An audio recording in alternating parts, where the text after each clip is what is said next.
Today, underneath the RCA Dome in Indianapolis, the defending AFC champion New England Patriots continue their quest to get back to the Super Bowl. They take on a Colt team which is hoping for a different kind of comeback from their inspirational quarterback Jim Harbaugh, while New England's triggerman Drew Bledsoe hopes to continue his absolutely red-hot start. And hi everybody, I'm Dan Hicks along with Bob Trumpy, and what a way it was to start the season out in the first half for Drew Bledsoe last week. And you get the feeling that the San Diego Chargers paid the price. They focused on the running back Curtis Martin, and Drew Bledsoe made them pay.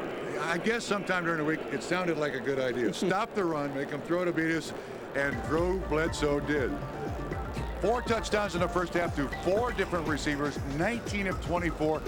A couple, 3 years ago, it was probably sound when you played the Patriots to say, look, let's see what the kid can do. You can't do that to Drew Bledsoe anymore. Well, the Patriots are nicked up a little bit, and Drew Bledsoe will be without one of his biggest receiving weapons. That is Terry Glenn. He's injured, out with an ankle. We'll have more on that in a moment. As for the Colts, Jim Harbaugh took some heat this week for taking himself out of the ball game last week in Miami, but he didn't get the heat from his coach or his players. You're right. I think he is on firm ground with his fellow teammates. They know his toughness. In 1996, Jim Harbaugh was absolutely hammered by the New England Patriots. First here in the RCA Dome, he gets a broken nose courtesy of Willie McGinnis, leaves the game. Then up in New England, it's a darn good thing they got grass on the field at Foxborough, because Willie Clay could have really injured Jim Harbaugh's leg had there been AstroTurf. So there's no questioning his toughness. It's just how Jim Harbaugh handled the honesty of last week. I think he's in for a big game. Well, something that will take a lot of heat away from him is a healthy Marshall Faulk. He had a good game last week, and we'll be back with a kickoff in just a moment.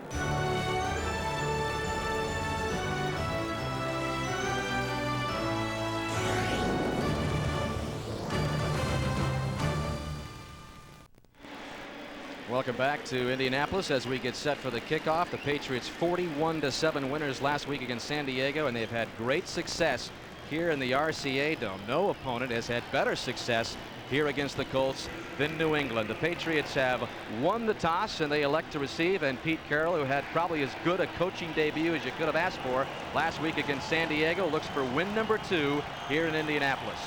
When your team starts as quickly as it did for Pete Carroll last week, yeah, not much to complain about. Chris Gardaki's kick taken in the end zone by David Meggett. He was back deep along with Derek Cullors, so the Patriots will begin 1st and 10 from the 20. And what a first half it was last week for Drew Bledsoe.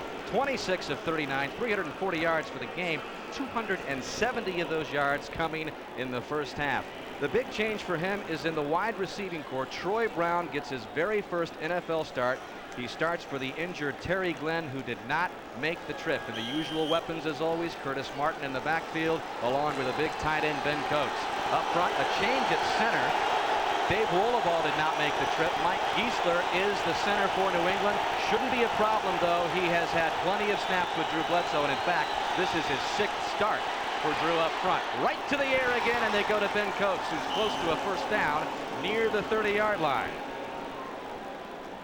Coates with 4 receptions last week for 60 yards. That one good for 9. Patriots do a great job of picking up the blitz on the initial snap. It's a zone blitz. You see the defensive end dropping off, and Coates kind of acts like he's going to block, then releases. You see, I think, in Drew Bledsoe a great, better presence, a lot better presence as a quarterback. He's seen an awful lot of this stuff now. I don't think you can fool him. Well, on 2nd and very short, Curtis Martin gets his first carry of the game. He picks up the first down to the 35-yard line. Brought down by Stephen Grant, the middle linebacker. And it is a formidable Indianapolis defense, especially up front. Fontenot, McCoy, Johnson, and Bennett. Lots of new faces on this Indianapolis defense. Keep an eye on Quentin Coriat. He missed half the season last year with injuries. He's expecting a breakout year. And the only returning starter in the defensive secondary is number 29, Jason Belser. But they really did a good job on Miami last week despite the loss. To the air again and to Ben Coates, but this time it is dropped incomplete. Ben tried to one-handed. Actually, he's got long enough arms he can extend 2. Looks like that you got Grant is going to be the man in coverage, kind of a zone run by the Colts, but that one-handed attempt I had a coach, his name was Bill Walsh, one time. He said if you can get one arm on it, one hand on it, you can certainly get two. Just takes just a little more effort. The numbers for Coach last week, and you get the feeling that Bledsoe will be looking 87's way quite a bit today without Terry Glenn, who had 90 receptions last year in his rookie year to break a 16-year-old NFL mark. And Bledsoe to the far side of the field. He wanted Sean Jefferson incomplete, and that was number 36 on the coverage for the Colts. Oh, he missed Ben Coates. Ben Coates comes in motion across the formation, and watch what happens. He is absolutely uncovered, and for one of the few times in Bledsoe's career as a New England Patriot, he doesn't look first at Ben Coates. If he had, it would have been an easy completion.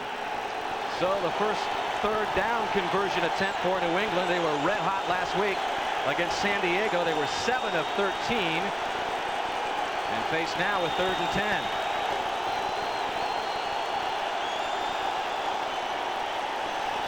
And Bledsoe trying to go underneath to Ben Coates, incomplete, and they'll have to punt it away. Dan, you can certainly see the approach of the Indianapolis Colts. Are going to blitz as much as they possibly can. And you see the safety coming on the blitz, Belzer, and Drew Bledsoe had no choice but to get rid of it early. Again, these zone blitzes are the new fad in the NFL, and what they're doing is breaking quarterbacks' jaws, arms, shoulders, collarbones. They are dangerous. So Tom Tupa in the punt, stands at his 20. Brian Stabline back to receive it at about the 17. And an excellent high-hanging punt by Tupa drives Stabline back to the 8. Heads to the right side. Tries to turn the corner and cuts it back close to the 20-yard line. He's brought down at about the 19. That is a 57-yard punt by Tupa, an 11-yard return by Stabline, brought down by Chris Carter. Well, here comes Jim Harbaugh, and not a good game for Jim Harbaugh last week. Threw a couple of interceptions, was sacked 3 times, hoping to improve on his performance this week. He's got some weapons. Marshall Faulk, 94 yards last week. A healthy Marshall Faulk after the numbers dipped dramatically last year. Dawkins and Harrison the receivers. Bilger is the tight end. And up front, a couple of rookies who did an admirable job last week in their debut. It was the first time that Indianapolis had opened up with rookies. And they are Tarek Glenn and Adam Meadows. Meadows, the left tackle, trying to protect Harbaugh. And the first play from scrimmage goes to Marshall Faulk, right side, maybe a yard before he is brought down by Ferrick Collins. The New England defense just harassed Stan Humphries, the San Diego quarterback, last week. Chris Sullivan gets the start for Willie McGinnis, who tried to go about 2.5 hours ago, but just couldn't go. So the #1 pick from a few years ago still on the shelf for New England. Teddy Bruschi gets his very first NFL start. He's in for the injured Todd Collins, who played with a hamstring last week. It's still too sore, so he does not start. So Bruschi gets the start. And it's Hitchcock and Law at the corners, Clay and Malloy the safety. 2nd down and a long 8, and a timeout called by Indianapolis. Harbaugh comes to the sidelines to talk things over with Lindy Infante, and we'll take a quick break. Opening moments of his first quarter from Indianapolis. There is Willie McGinnis, who earned his very first Pro Bowl last year on the sidelines out with a hamstring. The same injury which caused him to miss a couple of preseason games. Harbaugh to the air, and he's got Marvin Harrison. Harrison short of the first down. That'll bring up 3rd down. But Willie McGinnis, Trump led the team with 9.5 sacks last year, and boy, this Patriot defense will be even better when he gets back. Absolutely. He is one of those guys that's going to be a featured performer in this Pete Carroll type of defense, because he's going to play the elephant spot. There's another guy who played pretty good defense for the New England Patriots, Andre Tippett, for years, one of the most intimidating outside linebackers in the NFL.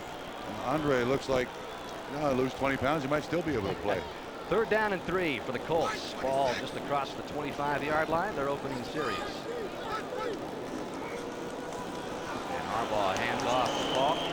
Brought down by Teddy Bruschi, getting his first NFL start in just his 2nd year. But Faulk, a healthy Faulk, gained 94 yards last week. The yardage dipped dramatically, just 587 yards last year after the 2 1,000-yard seasons. Yeah, but I do think you pretty much have to give up on last season because of that bad toe.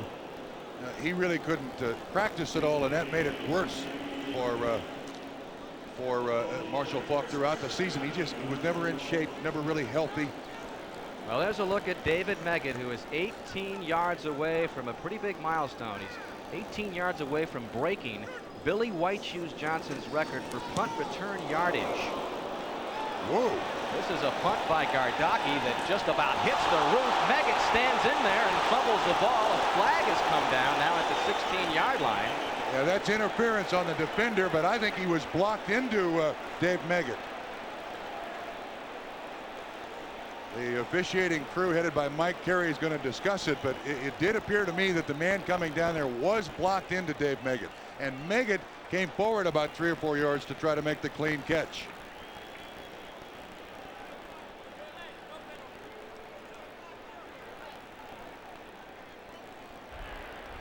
There is no foul for fair catch interference. The kicker was blocked into him. Timeout. And there is another look at Derwin Gray being blocked in, so the Patriots start from the 12. This is the NFL on NBC. On that last play, watch 26, Chris Canty. Not only did he knock the Indianapolis Colt player into Dave Meggett, that's also an illegal pushing it back. The Patriots very lucky to get the ball where they got it right there. They did recover it. Curtis Martin, legs churning just across the 15-yard line. They spotted about the 16-yard line. Stephen Grant and a host of Colts there. But while we were away, Trump, Pete Carroll was arguing, and I'm not sure what he was arguing about. I haven't the slightest idea, because there's nothing that Pete Carroll and the Patriots could win in that argument. They're lucky they got the ball. There should have been a half a distance to the goal penalty on top of where the ball was recovered. But coaches complain. You know, it's part of the job description. Well, he didn't have much to complain about last week, so maybe he just feels the need to vent for the first time of the season. Maybe so. 2nd down and 6 on the 4-yard gain by Martin, and he'll take the sweep left, turn back inside, close to the 20-yard line. A lot of talk this year about the freedom of Curtis Martin and that he's freer to run the plays more so than he was with Bill Parcells as the head coach. We asked him about it yesterday. He says, it's not that I've given more freedom, it's the design of the plays are now giving me more freedom. Well, he's one of those classic running backs, Dan, where the first 2 or 3 or 4 carries of the game are insignificant to Curtis Martin. Usually the 21st, 22nd carry is when he suddenly just breaks loose. He's got to get in sync with the game. All great running backs are like that. What a talent. 2 straight 1,000-yard seasons for him on 3rd down. Ben Coates hauls in the first down reception from Drew Bledsoe. Bledsoe making it very obvious who he wants to go to early in this game, and that's the big tight end. Yeah, well, this big tight end just made himself a door. He runs a pattern. He's right here. And watch Derwin Gray. When Ben Coates turns around, I mean, Derwin Gray can barely see over. Blackman can barely see over him. It's Robert Blackman, excuse me. And that's a big target for Drew Bledsoe to find. Easy catch, first down. Gain of 8 for Coates, who stands 6'5", 245 pounds. So a first down and 10. Play action for Bledsoe, rolling to the near side, incomplete, just threw it away. Sam Gash was in the area, but well covered. Yeah, another little part of, I think, of the education of Drew Bledsoe. You saw him pump once. He sensed that he was not outside the tackle, brought it down, took one more step, then threw it away. It's not intentional grounding. The numbers for Bledsoe, 2 of 6 for 17 yards. He can't possibly match the start he had last week. It just, you can't do that 2 weeks in a row. 4 touchdowns, all of them in the first half, Trump, and it tied a franchise record. Curtis Martin up the middle, breaks a tackle early and gets across the 35, close to another first down. Gain of 9 for Martin before he stopped by Belser in the secondary. This is a big, tough offensive line of the New England Patriots. Even with the kid in there at center, he knows what he's doing. Wallaba out with the injured ankle. Giesler, a young man out of the University of Houston who learned pass protection first in college. Normally when these offensive linemen come to the NFL, they're good run blockers, and you got to teach them pass protection. Giesler, an excellent pass protector, because the University of Houston ran the shotgun all his career in college. And I believe it was Giesler who protected Andre Ware when he was in Houston. So there is the measurement just short of the first down. So that'll bring up 3rd down and short. There's a look at Giesler, a free agent signee, originally an 11th round draft pick by the Saints back in '92, and he really has been the snapper for Bledsoe in 2.5 of the last 3 games if you go back to the preseason. Yes, that's true. Wallabaugh is an excellent center, but there's not much drop off with Giesler at center. Bledsoe said he was not worried at all with Giesler in there. 3rd down and very short, and Bledsoe just tries to sneak it across, and if they give him the forward progress, he should have the first down.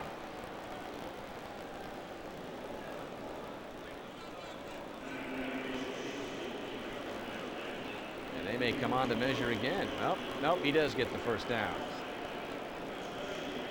Pete Carroll's one of the most fortunate coaches I think I've ever come across in the NFL. This is a talented football team, the Patriots. When Jerry Glenn is healthy, I can't think of another AFC team who has as good a bunch of talent at the skilled position athletes as the New England Patriots, starting with that kid. He is the best young quarterback playing in the NFL today. And it's a focus group that wants to get back to the Super Bowl. Bledsoe to the air again, and guess who?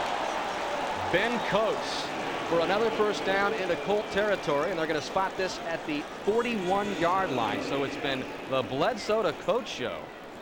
Danny, what the Colts are doing is the corners are rotating up, the safeties are rotating out, and when the tight end releases, he's got a combination coverage with the 2 linebackers. You're going to see this safety just disappear from the screen.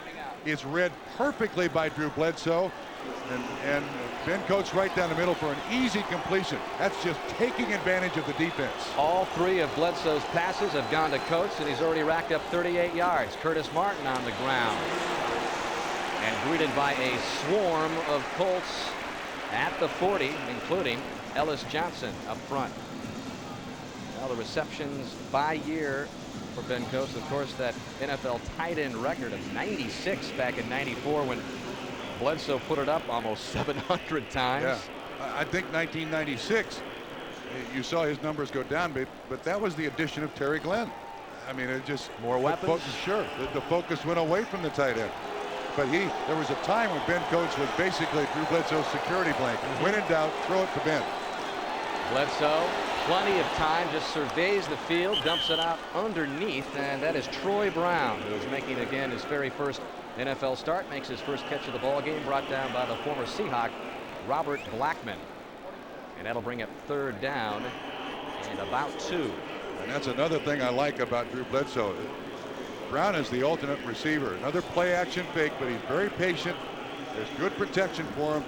He understands this offense, even though it's a new offense for him to learn. He's got to read those alternate receivers, and so far this season he's done it beautifully. He sure spread around the wealth last week. 8 different receivers Bledsoe hit in the route over San Diego. Now faced with 3rd down and 3. Straight drop back, looping it up to Sean Jefferson. Touchdown. What a throw. Woo. Big. 34 yards to Jefferson, who was the leading receiver for the Patriots last week, and New England on the board first. There is nothing easy about this throw. Motion, kind of give the quarterback a little indication of what the defense might be. The out, the corner batter run by Jefferson. Look at this throw. The right arch, the right distance. Jefferson catches it in stride. Is Bledsoe hot? 34-yard strike to Jefferson. Adam Vinatieri to add on the extra point. And Drew Bledsoe does seem to have picked up where he left off last week. New England 7. Colts 9.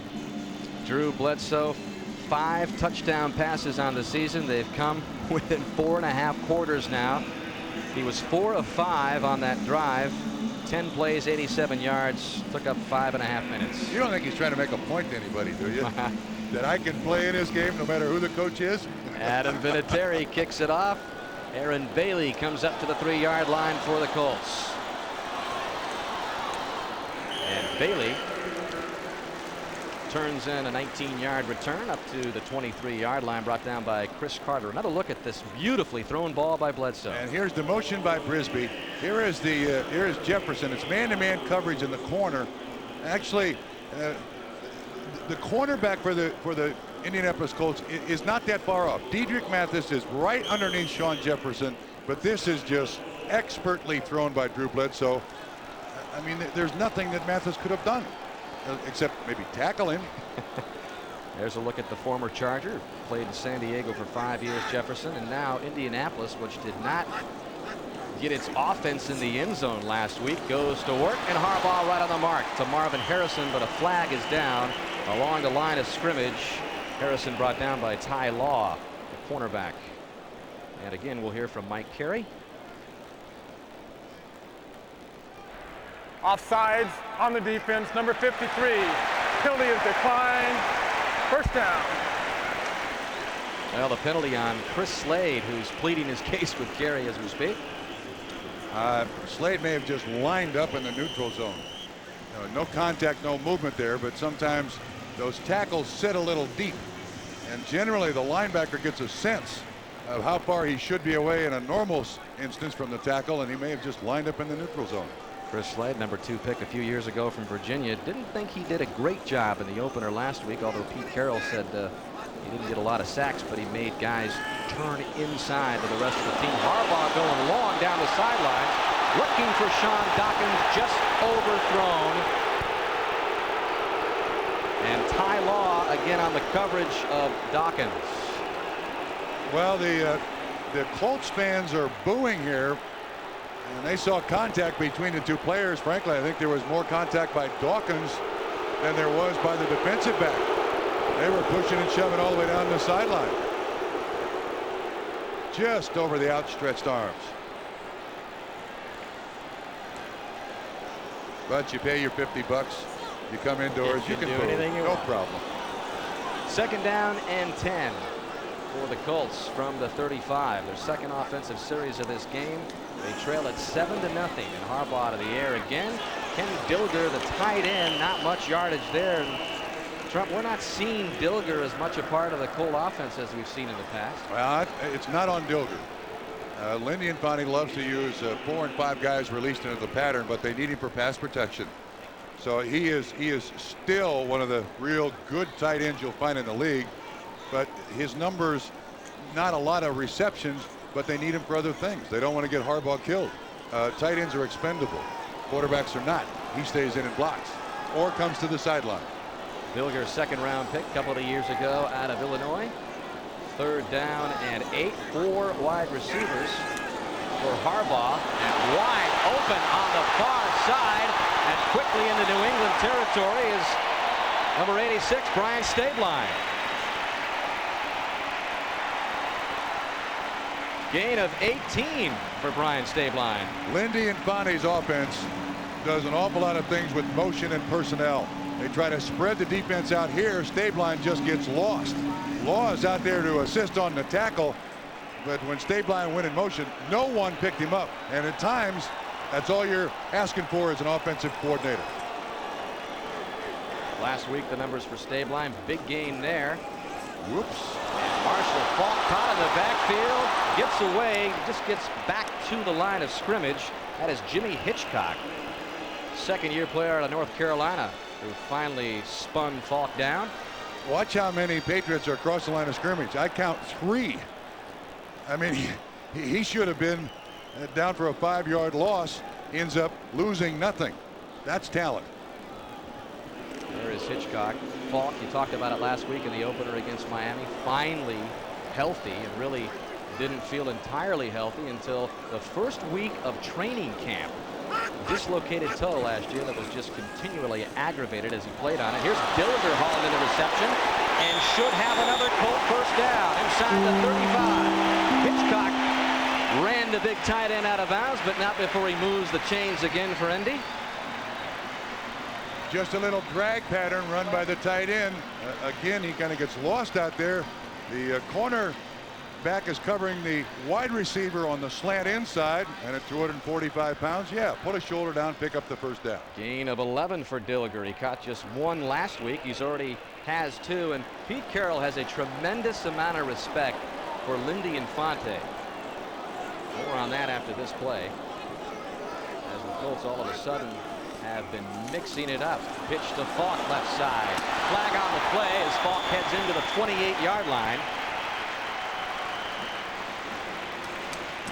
But when we met with Pete Carroll yesterday, he just had all the praise in the world for Lindy Infante's offensive mind, as the penalty is against the Patriots. As a matter of fact, Pete Carroll told me this morning, he put it in a very interesting way. He said, I'm looking forward to playing against Lindy Infante because he will expose the weakness in our defense. On the defense, number 92 lined up in the neutral zone. 5-yard penalty, first down. That was Ferret Collins who lined up in the neutral zone and assessed the penalty for New England. On that last play, watch and listen to the hit on Falk. That's one of the few that sounded good. Most of the times we do that, you can't hear anything. But that hit by Malloy on Marshall Falk. Marshall gets up, goes to the sideline. Looks like he's all right. Lamont Warren is in the offensive set, along with a blocking back, Zach Crockett, on 1st and 5 after the very first penalty of the game. Colts on the move inside the Patriot 30-yard line, and Lamont Warren gets the call, his first carry of the game. 6th-round pick a few years ago. His totals have increased the last 3 seasons, and Warren, an Indianapolis native as well. Henry Thomas and Ted Johnson along the front put the stop on Warren. Short of the first down, 2nd down and 2. Ball at the 26-yard line of New England. Closing moments of this first quarter, 1:45 left. Colts trying to even the score.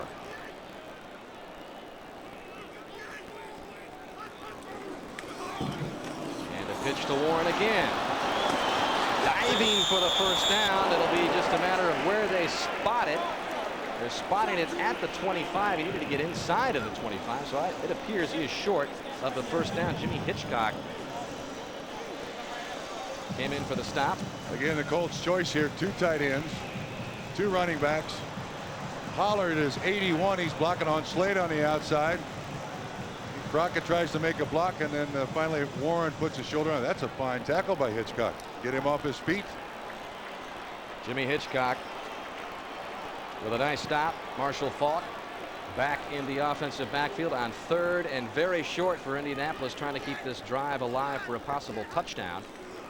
And they give it to Falk, right side, trying to turn the corner, and what a nice play by Chris Slade, who ran him down from behind, collared him, and prevented the first down. So the Colts got to go for a field goal now. Yeah, actually, that's a mistake on Marshall Falk.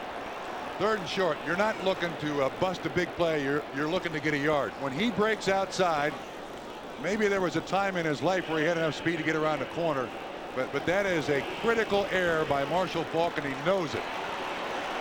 Well, Kerry Blanchard is lining up what will be a 46-yard field goal attempt. He had an awful start to the season last week, missing 3 field goals after making 36 of 40 in his Pro Bowl season last year, and that just inside. So that's a good way to get well in a hurry for Kerry Blanchard as he hits from 46 yards out, and the Colts creep to within 7-3.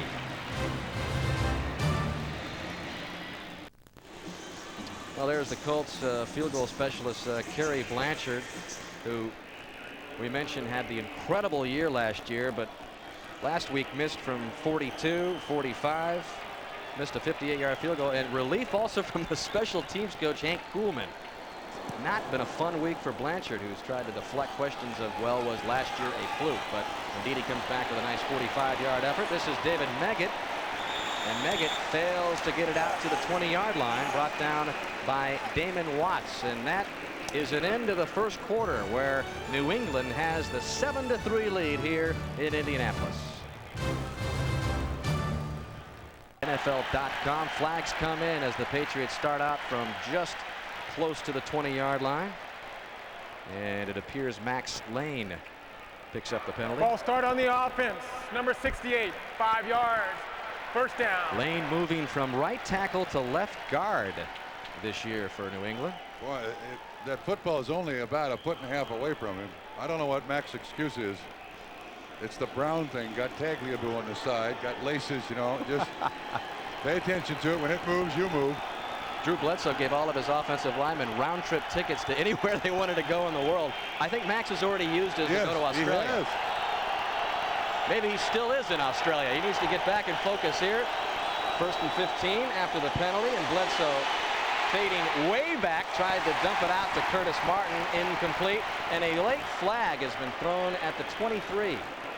I think we've got an offensive lineman downfield when the ball was thrown. That was going to be set up as a screen to Curtis Martin. Yeah. Illegal receiver downfield, indeed, against New England.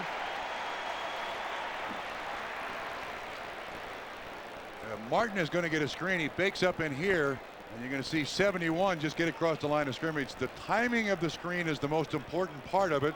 Good pressure by the defensive end from the Colts kind of destroys the timing. And there's ineligible the receiver offensive downfield on the lineman offense. downfield. Number 71. Easy that call. That foul is declined. Second down. And it is on Todd Rucci. 2 plays, 2 penalties. Well, the Indianapolis front line continues to shuffle. Steve Martin is in. Bernard Whittingham is in. Second players on the depth chart. Ben Coates in motion on 2nd down and 15. Bledsoe over the middle to Troy Brown, and he hangs on, but well short of the first down, gets it back up to the 23. And one of the things I think we're beginning to notice is that the Patriots' choice is to exploit the middle of this defense of the Indianapolis Colts. Coates has been a big receiver. Here you see the hesitation and the turn in by Brown. That's where they're going to look for all of the receptions, at least in the early stages of this defense. Here's the offensive coordinator, Larry Kennan. It's a double zone defense that the Colts run, and so far the Patriots doing a great job of getting into the middle of it. Pick up for 8 for Brown. So it's 3rd down and 7. Bledsoe being chased by Belzer, and down he goes.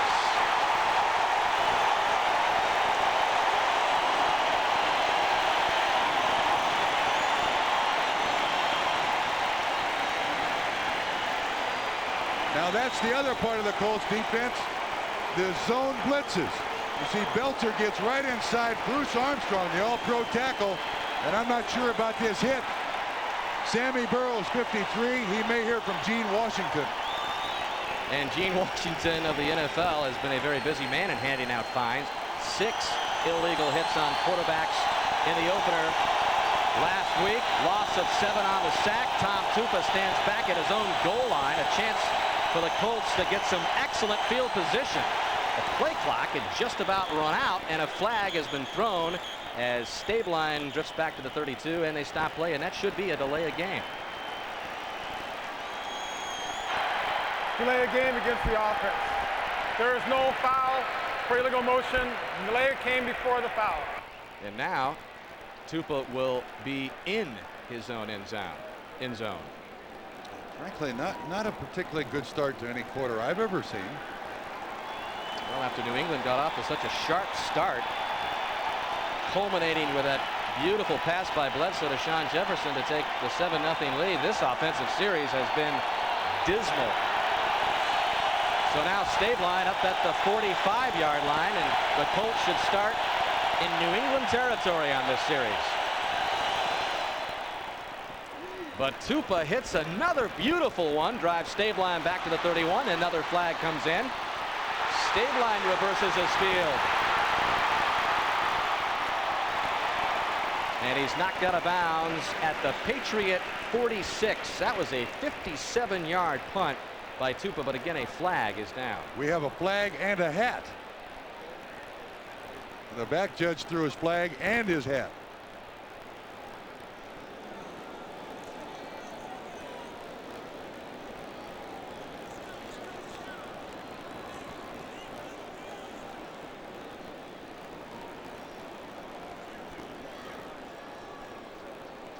Carroll and Infante standing by for Mike Carey's call. 13 minutes left in this opening half. Patriots out in front, 7-3.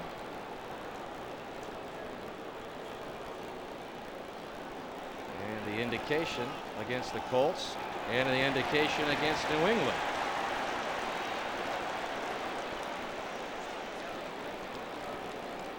Dante Scarnecchia, the special teams coach for New England, part of the Bill Parcells coaching staff.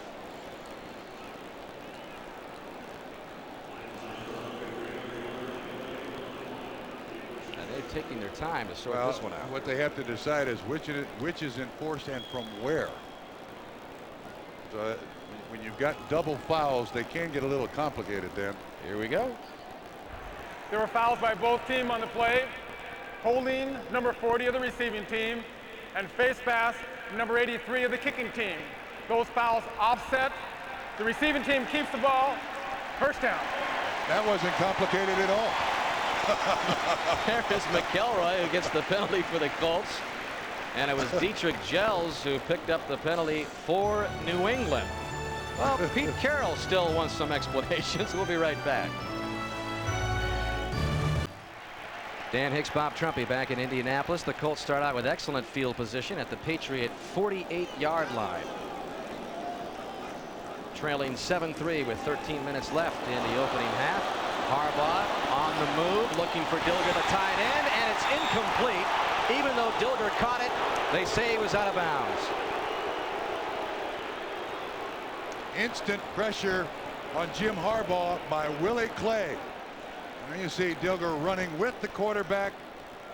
That'll be a clear catch, second foot down in the hands. Well, I'm not so sure that did. Tough to tell from that angle. I couldn't see the back foot, the last foot attempt to get in by Dilger. Nevertheless, second down and 10.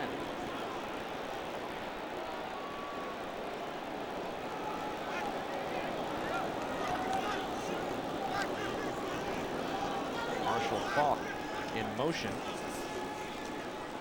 And Harbaugh stands in, finds Marvin Harrison. Nice tackle by New England. That was number 31, Jimmy Hitchcock. Let's go to New York for a scoring update now with Greg Gumbel. Greg? All right, Dan, those New England Patriots next week get Bill Parcells' New York Jets, and at the Meadowlands, Neil O'Donnell, his 6th touchdown pass of the season, a 19-yarder to rookie Dedrick Ward, 10-0. The Jets lead the Buffalo Bills second quarter, Dan. Can you imagine if both these teams are 2-0, the Tuna Bowl next week in Foxborough with Bill Parcells' return to New England, what the hype is going to be like? Stadium not big enough. Just not big enough. Little delay here to Faulk, and Marshall picks up the first down. Henry Thomas on the stop, but that was a little bit of a chore for New England this week, even though they won't admit it.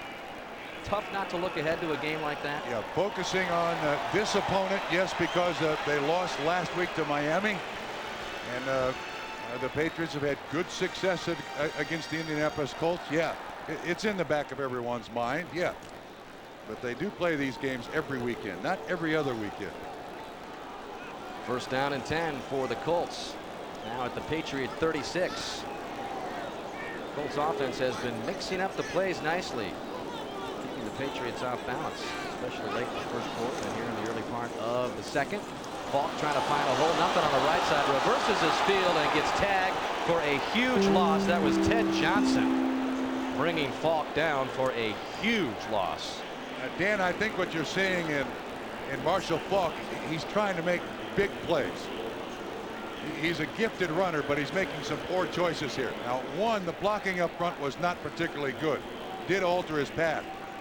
But sometimes you just got to take the loss and get out of there. That's twice now we've seen him try to make something big out of nothing.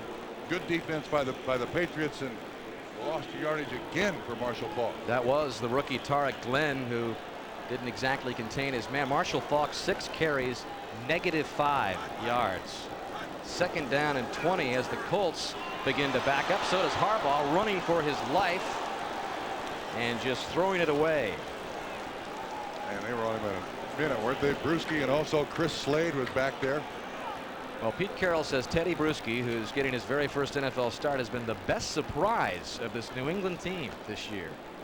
This looks like a 5-man rush. Yes, it is. No, it's a zone drop. It's a fire zone. You see the defensive lineman coming out. Bruschi comes untouched, and Harbaugh, just in desperation, gets rid of it. Every week these offenses have to face this zone blitz scheme. Guys are coming absolutely free on quarterbacks throughout the NFL. 3rd and 20. Harbaugh working from the shotgun with 4 wideouts. And again running for his life. Finding Aaron Bailey, whose helmet pops off at the 43-yard line. Stopped by Jimmy Hitchcock, who has had a number of hard hits in this game. And it was Jimmy Hitchcock who was told by Bill Parcells, Trump, that you'll never make it in this game. You'll never be a player. Well, he's had something to prove this year. Now you see again a defensive lineman dropping out. Now the pressure it puts on quarterback is it's 1, instant. 2, you've got defensive backs back there. That was Scooter Magruder, number 27.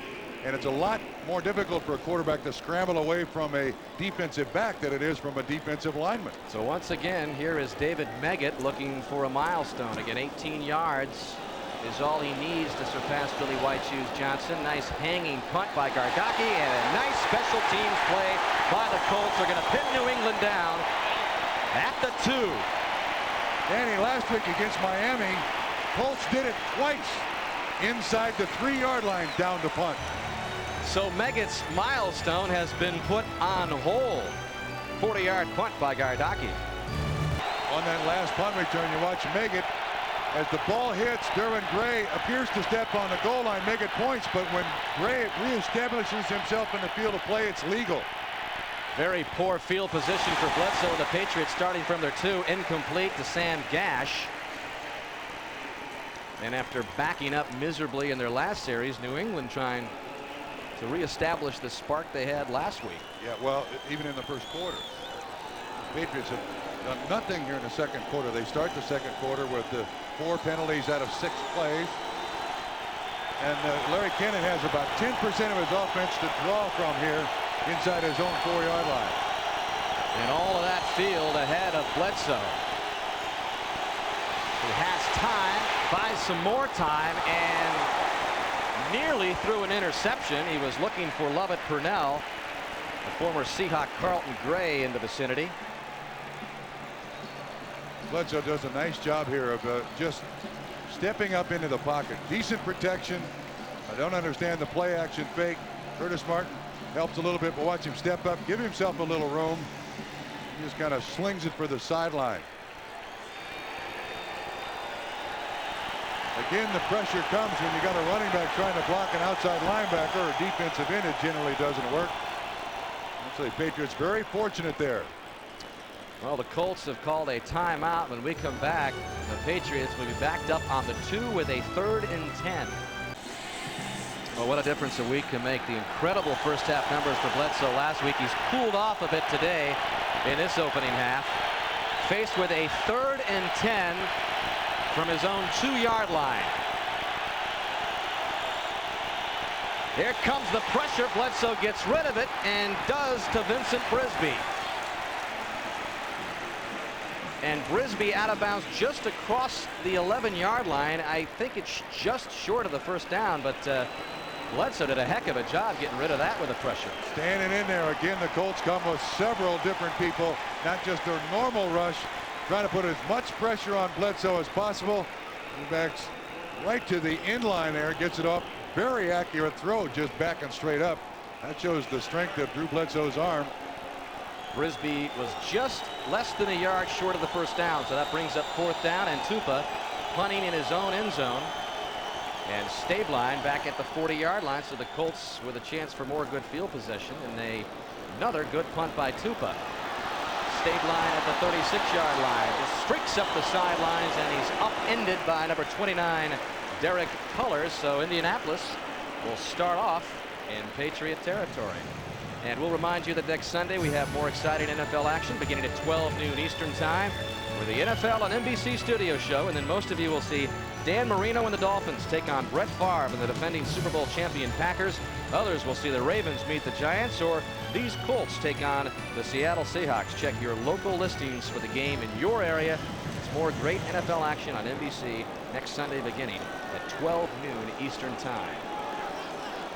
Harbaugh and the Colts at the Patriots 48-yard line. 9:03 left in the half. Colts trail it 7-3. Quick hit to Marvin Harrison, and Harrison inside the 40, close to another Colt first down as Indianapolis continues to look for its very first touchdown on offense this season. Have another formation too. This time they had Marshall Faulk out here, and you're going to see Harrison run the little slant inside. There's Faulk releasing out to the flat. Just a multitude of things this offense shows you.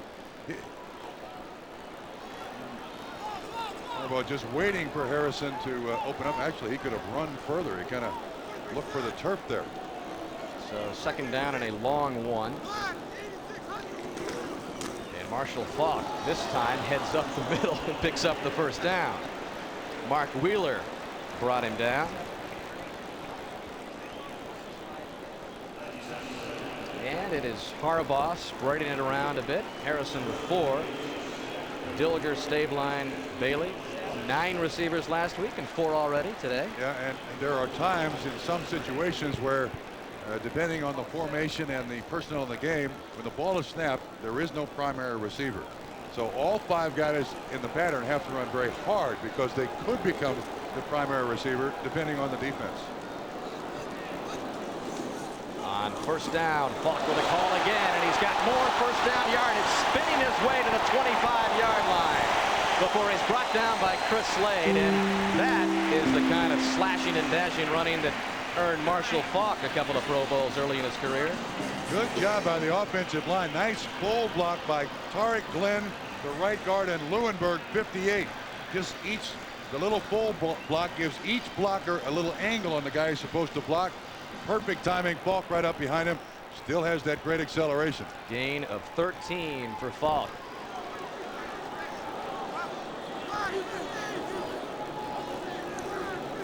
And he's now in motion. Quick drop by Harbaugh and a quick hit to Dilger for a very short gain of 1 or 2. Brought down by Teddy Bruschi, who continues to play well in his first NFL start. And you get a look at some of the other scores around the NFL.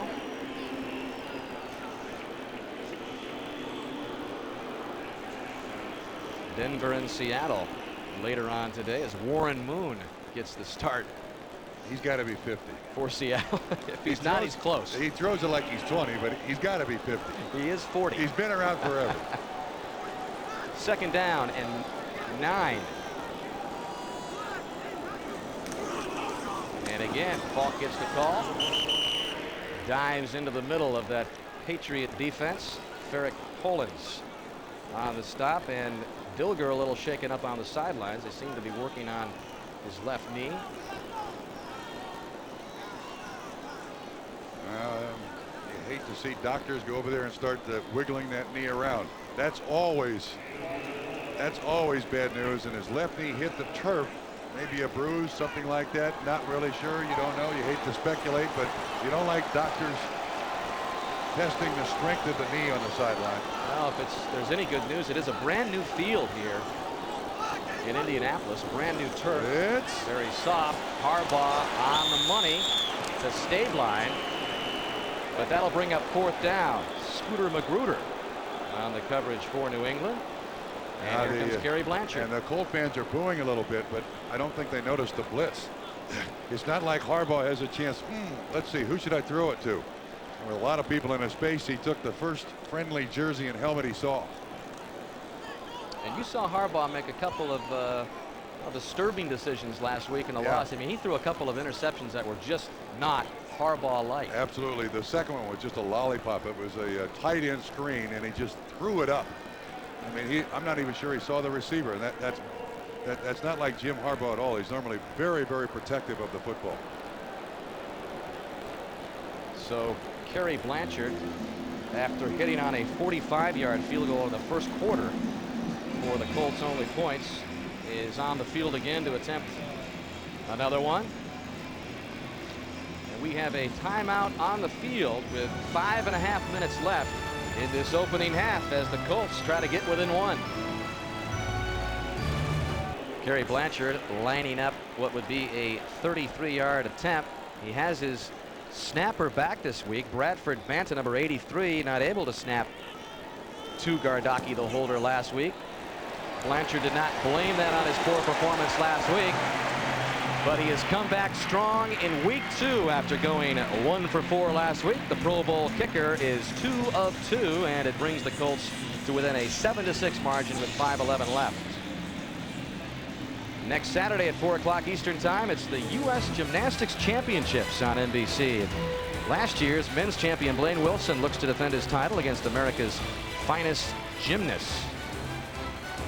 And then at 5 Eastern Time, the Patriots' Curtis Martin, some of the league's best running backs, go head-to-head in the NFL Run to Daylight, plus the NFL's Fastest Man competition. That's all next Saturday beginning at 4 o'clock Eastern Time on NBC. And there is a look at Curtis Martin, one of the steals in the draft a couple of years ago, 3rd-round pick out of Pitt. Great young kid, too. He's someone that people can honestly root for. Works hard, very quiet, very religious, very dedicated. Said that the only reason he dropped in the 3rd round is he didn't play much his senior year because tore up his ankle. It didn't really show much on tape, but he has been a wonderful find for the Patriots. Well, we have an injury report on the Colts tight end Ken Dilger. He has a contusion on his left knee, and his return is questionable. And this kick taken by Derek Cullors across the 25 and to the 29, and another flag comes flying into the picture.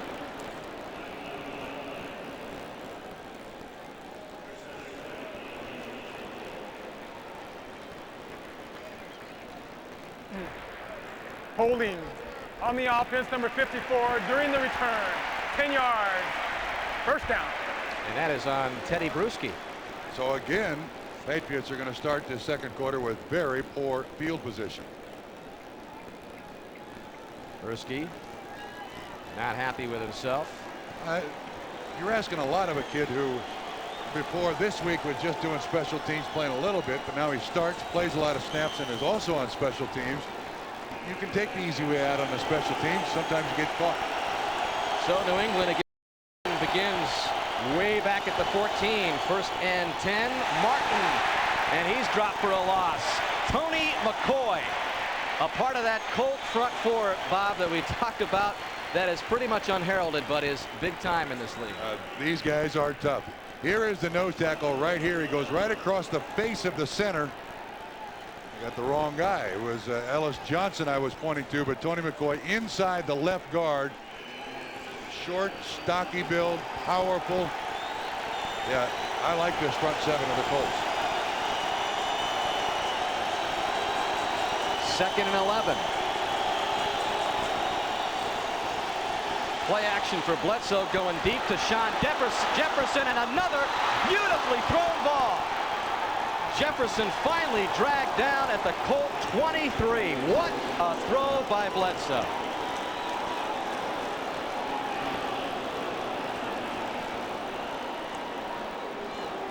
Actually, it looks to me like this is full trajectory for Drew Bledsoe. Jefferson goes around Watts. Now watch the adjustment he makes to the ball and that extra gear, that little extra step to get away from Watts.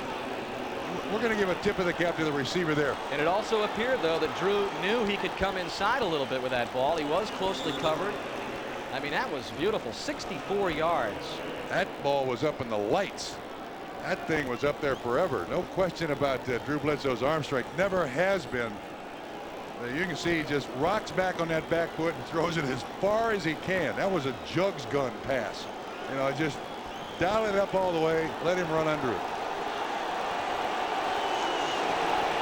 Patriots with a 7-6 lead, approaching the 3-minute mark of this first half. 2nd down and 8. And Bledsoe dumping it off the mark. He's got a lot of room to run. Head straight upfield and for the end zone. Touchdown, Curtis Martin.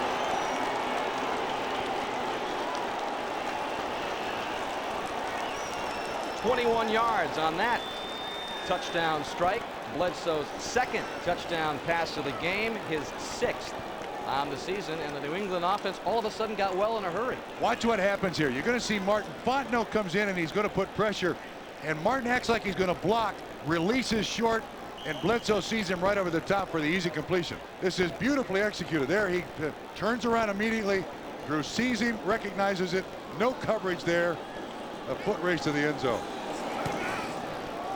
And Vinatieri adds the extra point. Now see, that's another part of the new offense. The hot receivers. This is beautifully executed. Fontenot right there in his face. Bledsoe did it properly. So did Martin, and it worked out for a score.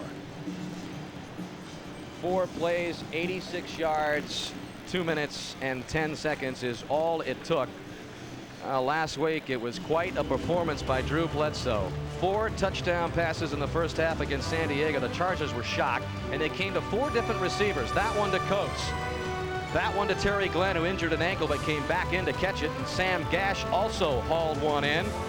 What a half for Bledsoe. Caps it off to Keith Byers as the Patriots got out to a 31-0 lead at half and went on to distance themselves away from San Diego 41-7. And we update our graphic in this first half, and pretty good numbers by Bledsoe after he looked like he was cooling off. Yeah, Bledsoe's played 6 quarters, got 6 touchdowns. I like that percentage. You like that ratio.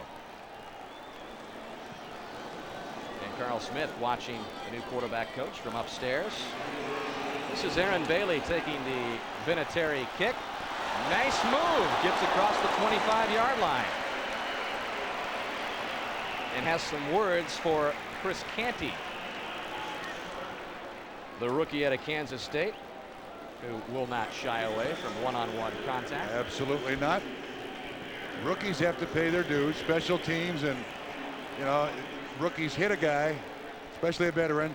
You make sure the veteran sees who it is. I'm 26, Chris Canty, just a kid, but you're going to see me more. They like him. He's the most decorated player in Kansas State football history, the #1 draft pick of New England. As the Colts set up with 2 minutes and 50 seconds, Harbaugh at the 28-yard line. Trailing now 14-6. Green. Flag comes in. Harbaugh keeps it. Scrambles for some good yardage up to the 36-yard line, but again a flag is down at the 21. And a call against Indianapolis. That'll be the very first penalty for Lindy Infani's team today, though. Could it be on one of the rookies? Holding on the offense, number 64. 10-yard penalty. It remains first down. No, it's on the veteran Doug Weidel, the left guard. This was well diagnosed by the Patriots. They tried to get a screen to Marshall Faulk. And you're going to see everybody out here defensively. They didn't buy it a bit. Wasn't sold well. Watch all the people out there as Faulk tries to just get through all the traffic. Doesn't work. Not a bit. And here again, the toughness of Jim Harbaugh. Most quarterbacks would kind of heave it away. Now he's going for the first down marker. New England very concerned with Harbaugh's scrambling abilities before this game started. When he does tend to make things happen. This time he's got some pretty good time. Sean Dawkins with the catch at the 20-yard line. That'll still bring up second down and long. Ty Law on the coverage of Dawkins. And again, this was just a 3-man pattern, and it doesn't even look like Dawkins is involved in the pattern, but it was a 3-man pattern because Lindy Infani's still concerned about the pass protection, keeping as many people in to protect Jim Harbaugh as possible. Very first catch of the day for Sean Dawkins, who hauled 4 in last week for 29 yards. Ball squarely at the 20, second down and 18. And the 2-minute warning in Indianapolis. Patriots with a couple of touchdown tosses by Drew Bledsoe out in front, 14-6. And highlights, second down and 18 from its own 20-yard line. 6 defensive backs for New England. Harbaugh from the shotgun. That pass is complete to Sean Dawkins, who hauls in his second of the game. Clock stops. Now it keeps rolling now with 1:50 left. Well, it should go right back to the line of scrimmage. No, they're not going right back to the line of scrimmage. 3rd down and 10 here. This is a big conversion, so time is not the most important thing. Picking up this first down is. Colts have one of their timeouts left. The Patriots have 3. As you look at the quarterback comparison, look at Harbaugh, 12 of 15 for 82 yards, but it's been 2 big strikes by Bledsoe. 5 defensive backs now for New England. Harbaugh out of the shotgun again. Steps up, fires to Falk. Falk picks up the first down and more. Up to the 46-yard line. Clock continues to roll to the minute mark. Willie Clay brought Falk down, and now the Colts take their final timeout of this half. He is a weapon, isn't he? Very first catch of the ball game for Marshall Falk, but it is a key one. Colts keeping hopes alive of a score before the half. Pete Carroll hoping his defense stands this drive by the Colts, and Marshall Falk now has caught at least 1 pass in 47 straight games. The all-time Colts record he set last week, breaking Lenny Moore's mark. Harbaugh has hit his last 7 passes. And down he goes now for the sack, and that was a key sack for New England. Henry Thomas was in there. Thomas, the former All-Pro from Minnesota, spent a couple of years with the Lions. A flag has been thrown as well on the play.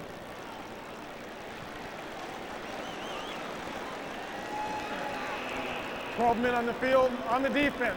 5 yards from the previous spot. Forget about the sack.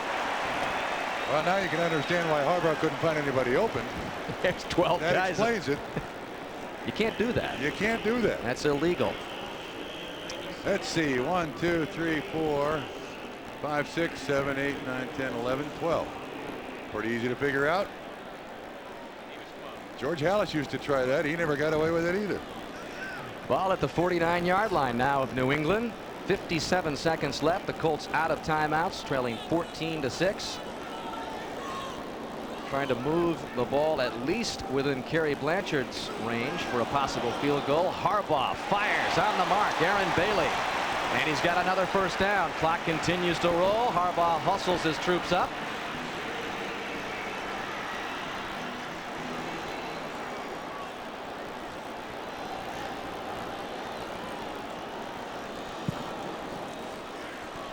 Harbaugh fires again. Did he make the catch? Sean Dawkins? Yes, he did make the catch at the 30-yard line.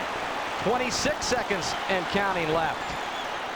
Looks like Harbaugh might spike this one to stop the clock, and he does with 19 seconds left. What a nice catch by Dawkins to keep this drive alive. And Harbaugh stood right in there. Chris Slade was just about to drag him down. On his shoulder. On his shoulder. He was able to follow through. Dawkins is out here. Dawkins sometimes will just drop the easy reception. This a difficult one. He makes it well. Goes down to his knees, going to the outside. Ooh. That's not easy. And again, the pressure on Jim Harbaugh. The lack of pass protection has always been a concern, but Slade almost disrupts Harbaugh, but he does make the completion. So here we go with 19 seconds left. Again, the Colts out of timeouts. Third and a short one. That was just short of the first down. Dawkins catch. Harbaugh looking right, looking left, nothing there. Now he'll go on the run and get out of bounds to stop the clock, and a late hit perhaps. Yes, that was Teddy Bruschi who came in and leveled Harbaugh.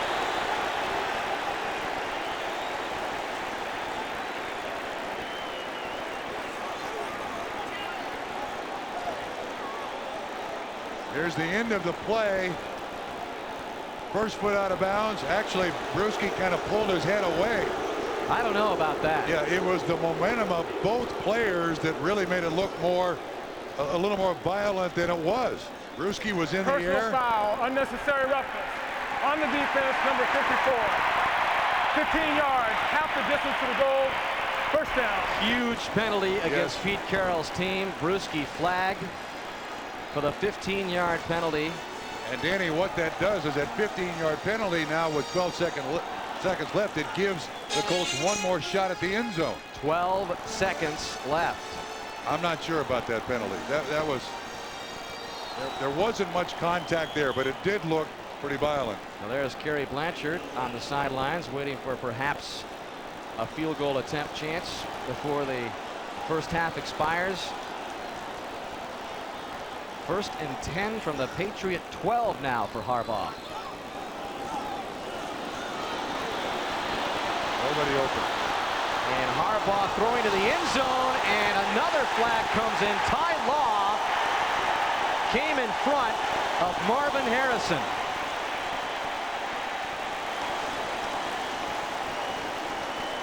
They're calling it close here. Pass interference on the defense, number 24. The foul happened in the end zone. The ball will be placed at the 1-yard line. Wow. Automatic first down. Both players have a right to the football. Harbaugh took an awful long time to look around before he chucked that thing in the end zone. Now with 5 seconds left as opposed to the field goal, they're going to try one more shot for the touchdown, not the field goal. Ball at the 1. 2 costly penalties by the Patriots have put the Colts to within touchdown range. This now is their only play. This has got to be it. They're out of timeouts. Throw it quick. Harbaugh looking to the end zone, throwing it away. Is there time left? Well, the clock indicates no time is left, and it runs out on the Colts. Well, they've yet to score a touchdown offensively in this season. I can't blame Lindy and Fonte for the attempt. So the 2 penalties, even though costly yardage-wise against the Patriots, doesn't cost them any points. Very frustrated. Lindy and Fonte will be back with the Domino's Pizza NFL and NBC halftime report right after this. This is the Domino's Pizza NFL on NBC halftime report, brought to you by Domino's Pizza. For hot and wow, call Domino's. Now, Greg Gumbel back in our New York studios, along with Joe Gibbs, Sam Weish, and Chris Collinsworth. Let's talk a little bit now about the upper echelon teams in the NFL, and we'll begin in the NFC. Joe, you'd have to say right off the bat it means Green Bay and Dallas. Well, I think everybody kind of expected Green Bay. I mean, they're playing at home. They should win that game. But you want to talk about a big first-week statement, let's talk about Dallas. They go into Pittsburgh. That, to me, was a pretty close deal. Pound them. And I'll say this, too. A first-week statement, how about those Redskins? They beat Carolina in Carolina, first loss down there. So I think we're all kind of waiting to see there, but an interesting first week. You know, and for Dallas, I always thought that their team was pretty well predicated upon how their offensive line played. In that first week, no sacks, no pressures allowed on Troy Aikman, and all of a sudden the passing game is back. In the AFC, Chris, can it be as clear-cut as Denver and New England? Well, maybe, but I hearken back to what Bill Parcells said just a couple of days ago when I asked him about the shakeup and the makeup of the AFC. He said, don't get too excited early on in the year. Just remember 2 years ago it was Kansas City. They're going to the Super Bowl. It can't be beat. First-round playoffs out. Last year was Denver. This is the team. Nobody can beat these guys. First-round playoffs, they're out. So maybe a little too early to call. All right, Chris. Chicago is playing Minnesota at Soldier Field today. Last Monday night in Green Bay, Bears linebacker Brian Cox lost his cool again and wound up with $15,000 in fines from both his team and the league. Sam, this is nothing new. Well, it's nothing new, and you know, you can't condone this kind of conduct in any way, shape, or form. Neither has the league or his team. But this is a good player and a major problem for the Chicago Bears, and Dave once said he's addressed this problem. He's talked to him about it, but the problem is not going away. This is a guy who says, hey, if I'm going to get fined, I'm going to throw punches next time. Well, Brian, that's not the way it works. You throw punches, you get fined more. Or a guy who says, I've never been out of control like that before. Man, you've been fined $128,000 over your career. You've been in it before. This guy, believe me, is not just a coach killer. He's a team killer. And it's not whether he's going to get into trouble again. It's who wins the office pool as to when it's going to happen. All right, Sam, a timeout here, and our NFL and NBC halftime coverage continues.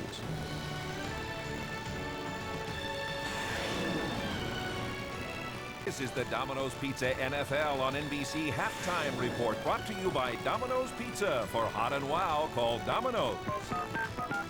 Now. And we welcome those of you who have been watching action at the Meadowlands and Indianapolis. Greg Gumbel along with Joe Gibbs, Sam Weish, Chris Collinsworth. Let's run down scores and highlights for you as we have them now. Beginning with the game that some of you are watching from the Meadowlands, where the Jets trail the Bills at halftime, 14-13. Jets fans dancing in the aisles these days. What's with them? Scoreless in the first quarter, 3rd and 3 from the Bills' 37. Todd Collins has the ball knocked loose by defensive end Hugh Douglas, And the Jets' Mo Lewis picks it up, returns it to the Buffalo 7, and set up a Jets field goal and a 3-0 lead. That was the score in the second quarter. Early in the second, when Neil O'Donnell, 5 TD passes last week, his first of the day here. 19 yards to rookie Dedrick Ward. He beat 2 defenders for his first career NFL TD. 10-0 Jets. 10-7 in the second after an interception of O'Donnell. Todd Collins to Andre Reed. 11 yards in the score, and the Bills grab a 14-10 lead.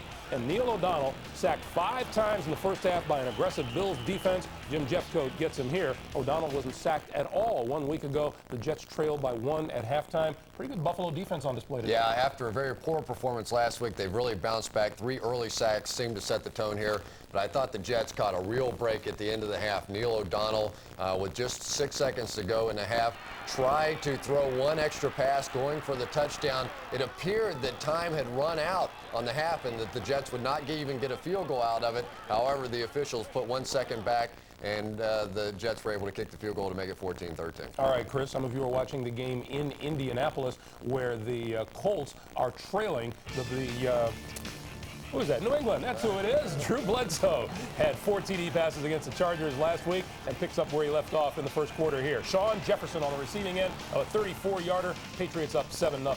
3rd and 1, Marshall Faulk looking to go outside, but thrown for a loss by Chris Slade. Colts settled for a field goal, made it 7-3. They pulled it within 7-6 before Bledsoe got it going again. Little flip to Curtis Martin, and Martin goes 21 yards for another Patriots touchdown. And Bledsoe up around 200 yards in the first half. He has been a first-half quarterback in these first 2 games. 14-6, the Patriots are leading Indianapolis. In Pittsburgh, the Washington Redskins and the Steelers. Redskins lead at 10-7 at the start of the second half. Brian Mitchell returned the kickoff, 97 yards for a touchdown, and the Redskins lead it by a field goal over Pittsburgh. In St. Louis, the banged-up San Francisco 49ers are trailing the Rams at halftime, 9-7 the score there. In Miami, the Oilers leading the Dolphins. 10-3 is the score in Miami. Dolphins injury woes continue. Fullback Stanley Pritchett, knee injury, won't return today. Scoreless in the second quarter. Dan Marino completed 9 of his first 11 passes, including this one to Irving Spikes for 24 yards. It set up a 24-yard field goal and a 3-0 Dolphins lead.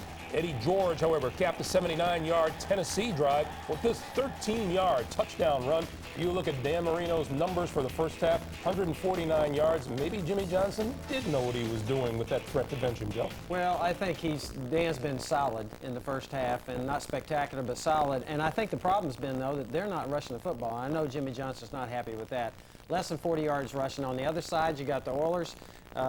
Steve McNair's running the football, along with George, over 110 yards rushing, and I think that's a difference in the game. All right, Joe, in the NFC Central Division at Soldier Field in Chicago, the Bears with a 10-3 lead on the Minnesota Vikings at halftime. Cincinnati at Baltimore, 10-3, Bengals in the lead at the break. Ted Marchibroda and the Ravens coming off a tough loss last week to Jacksonville. Scoreless in the second quarter. Ernest Biner gets the handoff and the first down, but he fumbles. Ashley Ambrose recovers on the Bengals 42, and the Bengals capitalized.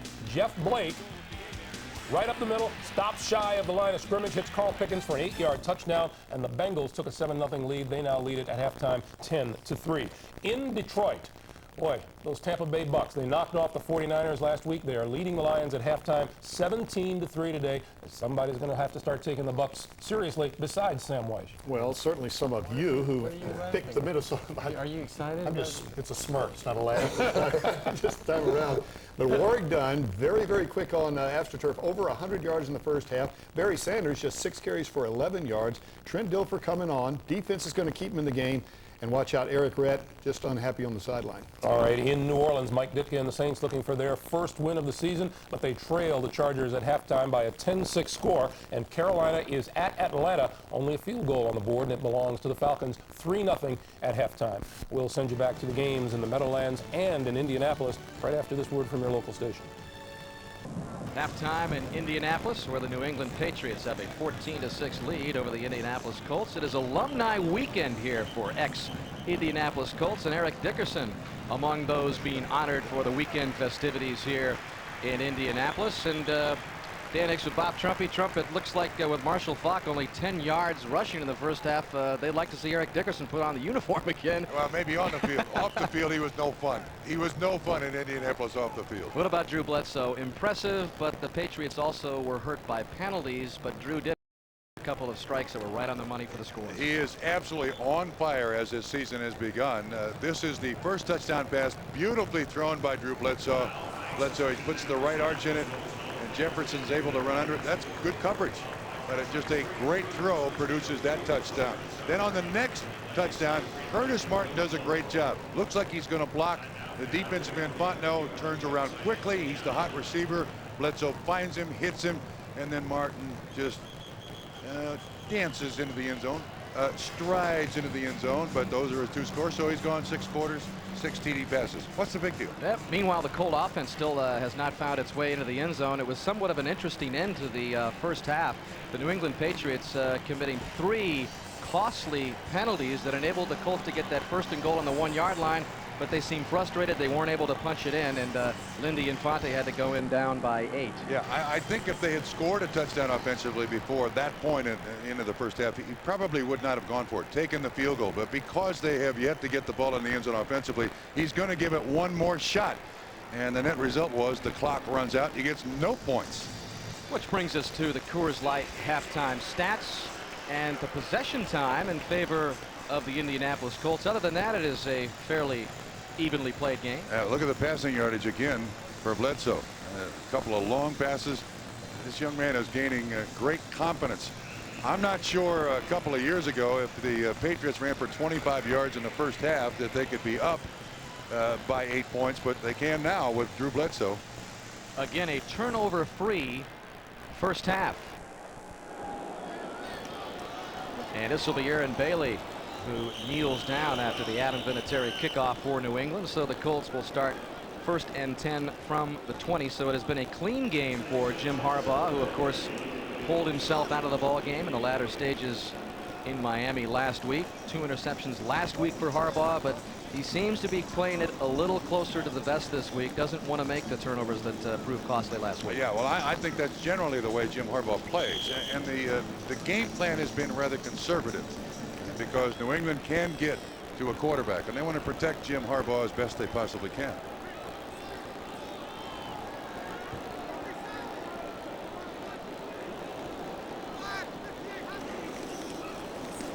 And Dilger on the ground. Marshall Faulk, who we mentioned gained just 10 yards in the first half. In fact, was in negative numbers as we were in the 2nd quarter. Well, for the way in which the Colts have struggled, they're squarely in this game. There's no reason to panic, so they can stay with the original game plan, and the original game plan is to try to get Marshall Faulk involved early. The threat of the run always helps any team in the NFL. Marshall Faulk, 19 carries for 94 yards in the opening game last week. Also 4 catches. 2nd down and 7 as Harbaugh works with a double tight end formation, and one of those tight ends, Marcus Pollard, in motion. And again, Marcus Faulk, not much there at all. That'll bring up 3rd down and at least 5. Chris Slade teaming with Ted Johnson up front for New England. The Colt offensive line is not getting a crease anywhere. The defensive line of the Patriots just standing those big guys up, allowing the linebackers to pursue, and they're really giving Marshall Faulk no place to run. That's why we've seen him bounce outside several times and gain little or no yards, or most times lose yards.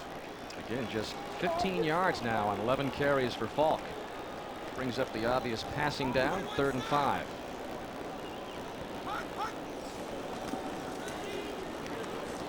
Harbaugh hangs in, looks, fires, complete, close to the 30-yard line. I believe that will be short of the 1st down as Ted Johnson made the stop for New England. I agree with you. I think it's short. You would think that Marshall Faulk, with his experience, would at least get to that 1st down marker, but sometimes as a player you forget. Faulk is short, and out comes Gardocki to punt it away for Indianapolis. And well, for the 3rd time, Dave Meggett will try to get some positive yards here. Again, 18 yards away from breaking Billy White Shoes Johnson's record for punt return yardage. Coming into this game, 3,300 yards in Meggett's stellar career, but he's been unable to return his first 2 tries. Gardocki hangs another nice one, and forced to make the fair catch is Meggett. 46-yard punt by Gardocki. We thought it might be a lock for Meggett to reach the milestone this game, but with the way things are going, you may have to wait till next week. Who knows? We're back in a moment. The New England Patriots with their first possession of this second half. Curtis Martin dancing on the right side across the 30-yard line, gets about 7 yards. That'll bring up about second down and a long 3 for the Patriots. This year, the Patriots are going to try to feature Curtis Martin as their third down back. You know, when Parcells was there, it was Dave Meggett. That was his job. Pete Carroll's opinion is Martin is too valuable to take off the field. We want him in there as many downs as possible. Meggett's more than happy to teach him the way to play proper third down back. Double tight end set for Bledsoe. And again, it's Martin with the carry. Martin with all the carries last week except for one. And again, of course, the featured back for New England today. Tony Bennett up front making the stop for Indianapolis. Patriots trying to go 2-0 to begin this 97 season, and the Indianapolis Colts looking for their very first win after dropping the decision Miami last week. Third down and 2 as they gave Martin a favorable spot.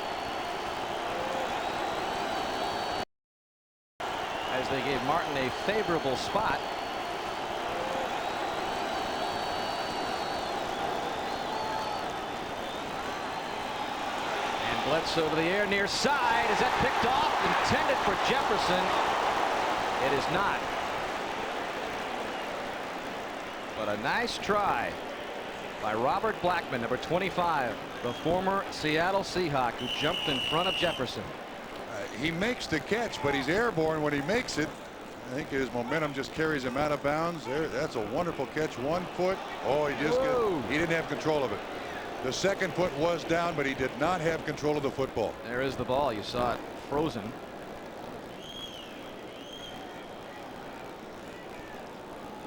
Jefferson right there. The second foot is down. Never had control. The back judge 77 has a good look at it, and he's the first one to indicate. That is 61 Tony McCoy down for Indianapolis.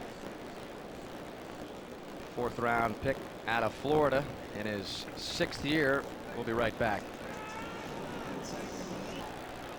Welcome back. New England with a 14-6 lead over Indianapolis. 11-11 left in the third quarter, and New England in punt formation. They're still working on Tony McCoy on the sidelines as Tupa, who has been brilliant today, averaging 56 yards a punt. This one is just drilled deep towards the goal line, but it will not come back and take the bounce he would have hoped for.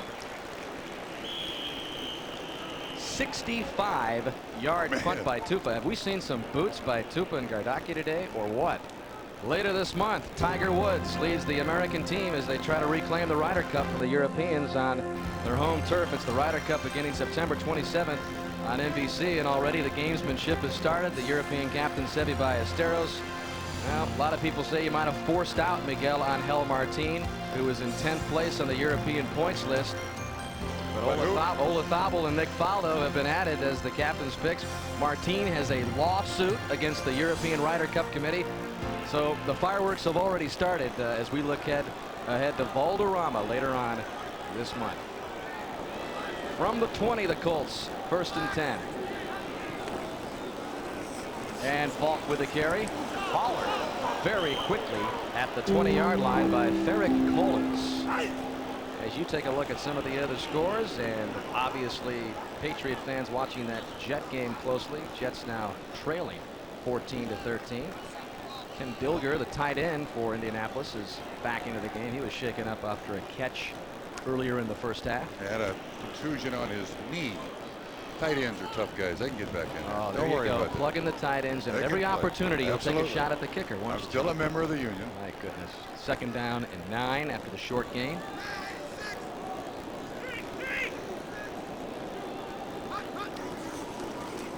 And Harbaugh to the delay to Falk.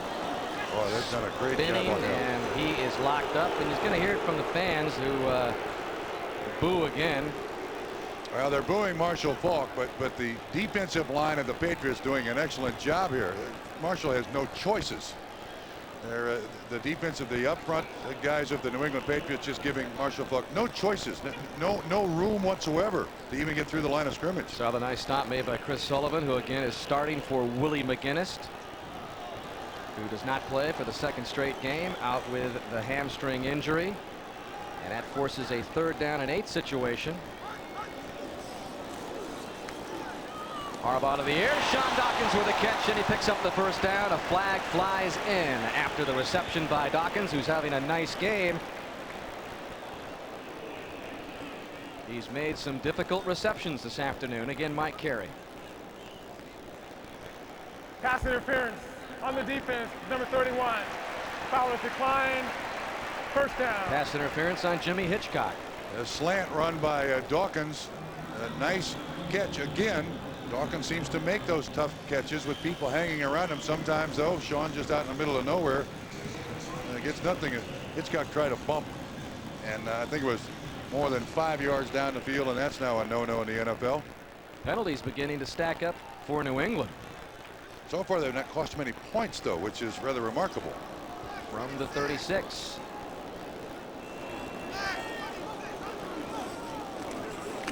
Play action. Harbaugh trying to buy some time. Scoots out nicely to the near sideline and gets back just about to the line of scrimmage. Barrett Collins providing the pressure, along with Chris Slade, who had a chance at Harbaugh in the backfield. Again, great pressure. Actually, a pretty good block by Marshall Faulk. Number 28 gets Slade on the ground, and Marshall Faulk blocks Slade after him again. And Harbaugh running for his life. The doctors are on that sideline, the trainers, the coach, and his fellow Colts. 2nd down and 11. As Harbaugh failed to get back to the line of scrimmage.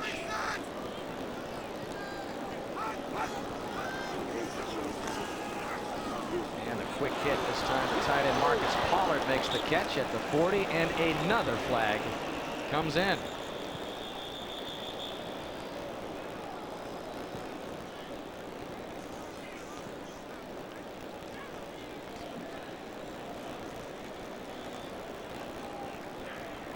Illegal hands to the face, number 24 on the defense.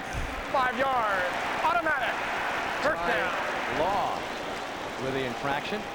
Yeah, they caught him there. You see in the hands right up to the face mask of Marvin Harrison. Marvin has to readjust his helmet.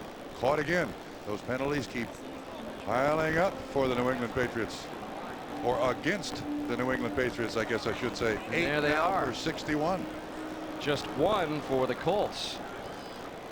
So after a pretty clean game, an impressive opener last week, Pete Carroll a little frustrated.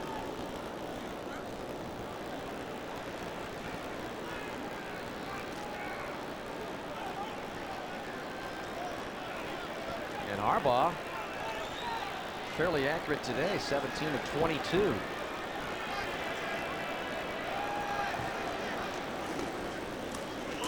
And again, Falk looking for a hole on the right side. And again, just no seam, no place to run. Good support by Law. Outside linebacker Slade stretched out. So did Collins. There's just no place for Marshall Faulk to watch the way over here. There's just no seam there. The defensive line and linebacker just stand the guys up, keep on their feet. Look, there's just no option. And Law comes in and finally makes the tackle. That's the way you want a corner to support against a gifted running back like Marshall Faulk. Not good numbers today at all. Last week 94 yards. Today 19 with 14 carries. Not a good average at all. 2nd down and 7. Harbaugh on the mark again. Marvin Harrison has the 1st down into Patriot territory at the 47.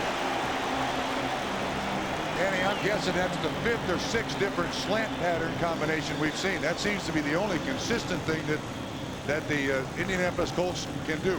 Short drop by Harbaugh. 1, 2, 3 sets. Waits for him to open. Dawkins has got a couple of those. I think that's the 2nd slant that Marvin Harrison has caught. But the Colts have to find something else that works in the pass game here except that slant. Gain of 11 for Harrison, who led the team in receiving last year as a rookie. 1st round pick out of Syracuse, and this methodical yet efficient drive for the Colts continues. At the 46, Harbaugh Wants to throw on third down, and Harrison is wide open. A flag is down near the line of scrimmage as they mark Harrison out just inside the 2. Holding on the offense, number 64. Back. 10 yards. It remains first down. Doug Weidel.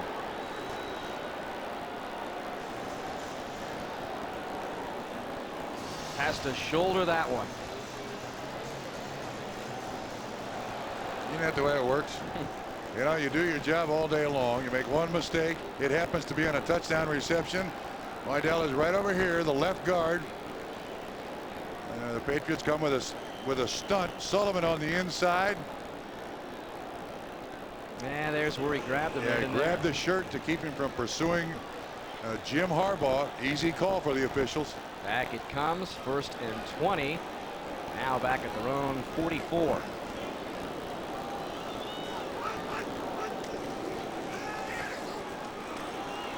Harbaugh looking again underneath.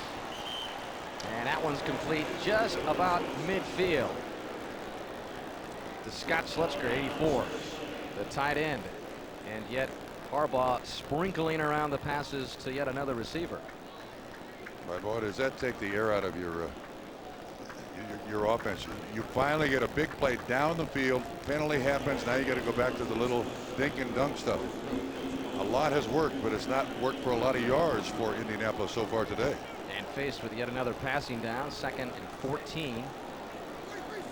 Ball at midfield. Colts trail at 14-6. They've chewed up a lot of time on this possession, but the big penalty has run them back. Harbaugh being run back and simply throws it away.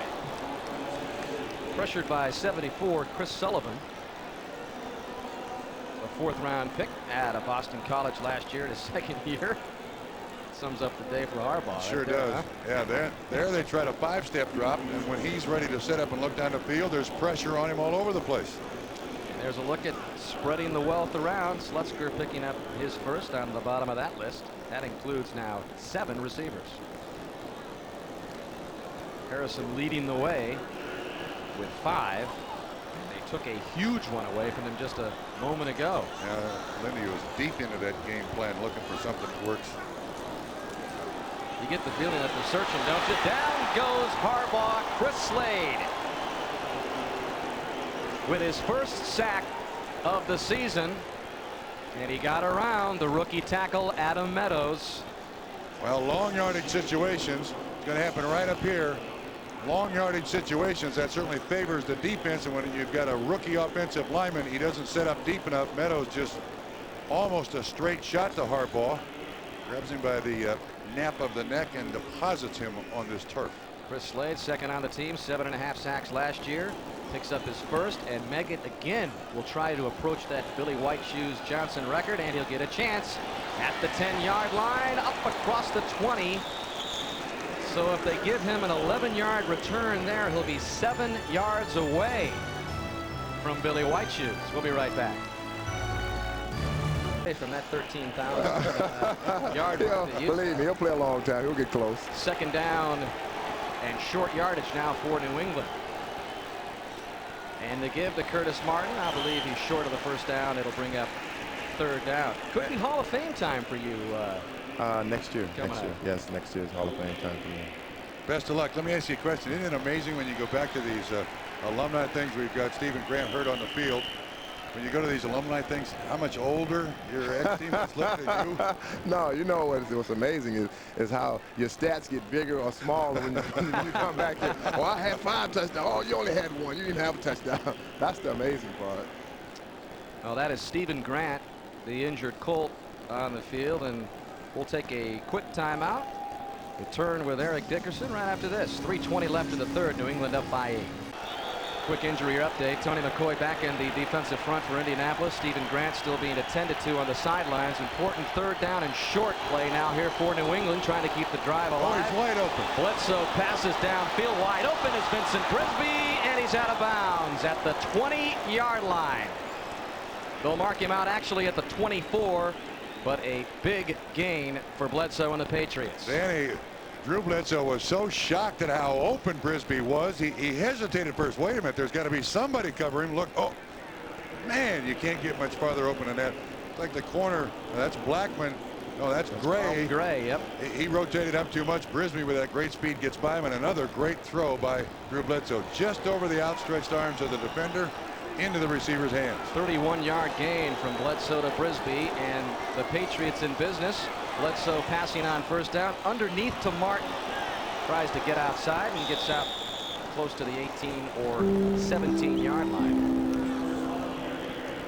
As we continue our conversation with Eric Dickerson, I know, Eric, there were some tumultuous times here as you left the city of Indianapolis. You were a little vocal. In fact, you referred to the GM at the time, who's now the owner, Jim Irsay, as a Daffy Duck. That was your eloquent description of him because things got a little out of hand. But I understand Jim was also instrumental in getting you back to this alumni week, and he gave you a call. And what was the message? He called and said, "Hey, Eric, this is Daffy Duck calling." When I realized it was Jim Irsay, I just laughed and I said, I have to go back. 2nd down and 5 now for New England. And Bledsoe wide open, and he drops the ball. Troy Brown. Brown, who has waited 5 years for his first start, he gets it today. Closest person in coverage, the best I can figure, is the tuba player from the band at halftime. Again, a dropped coverage by the Colts. He is wide open. No, the tuba player's not even there. That is uncovered, alone, by yourself. How fortunate are the Colts? They have left some receivers wide open. That for a for sure touchdown. And now they've got 3rd down and 5.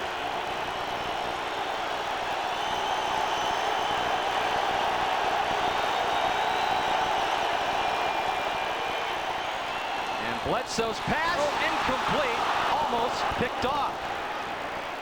Intended for Jefferson, and that was Blackman who had a chance at it, and a flag has been thrown at the 25.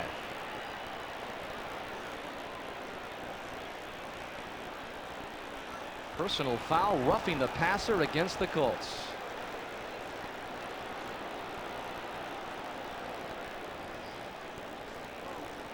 See if we can pick up who made the contact on Drew Bledsoe. Personal foul, roughing the one thrown a passer little low. on the defense, number 53.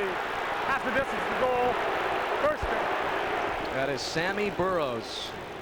Called for the penalty. The league is into protecting quarterbacks so much that I think there are some instances where they overdo it. It appeared to me that, again, in slow motion, we had that benefit.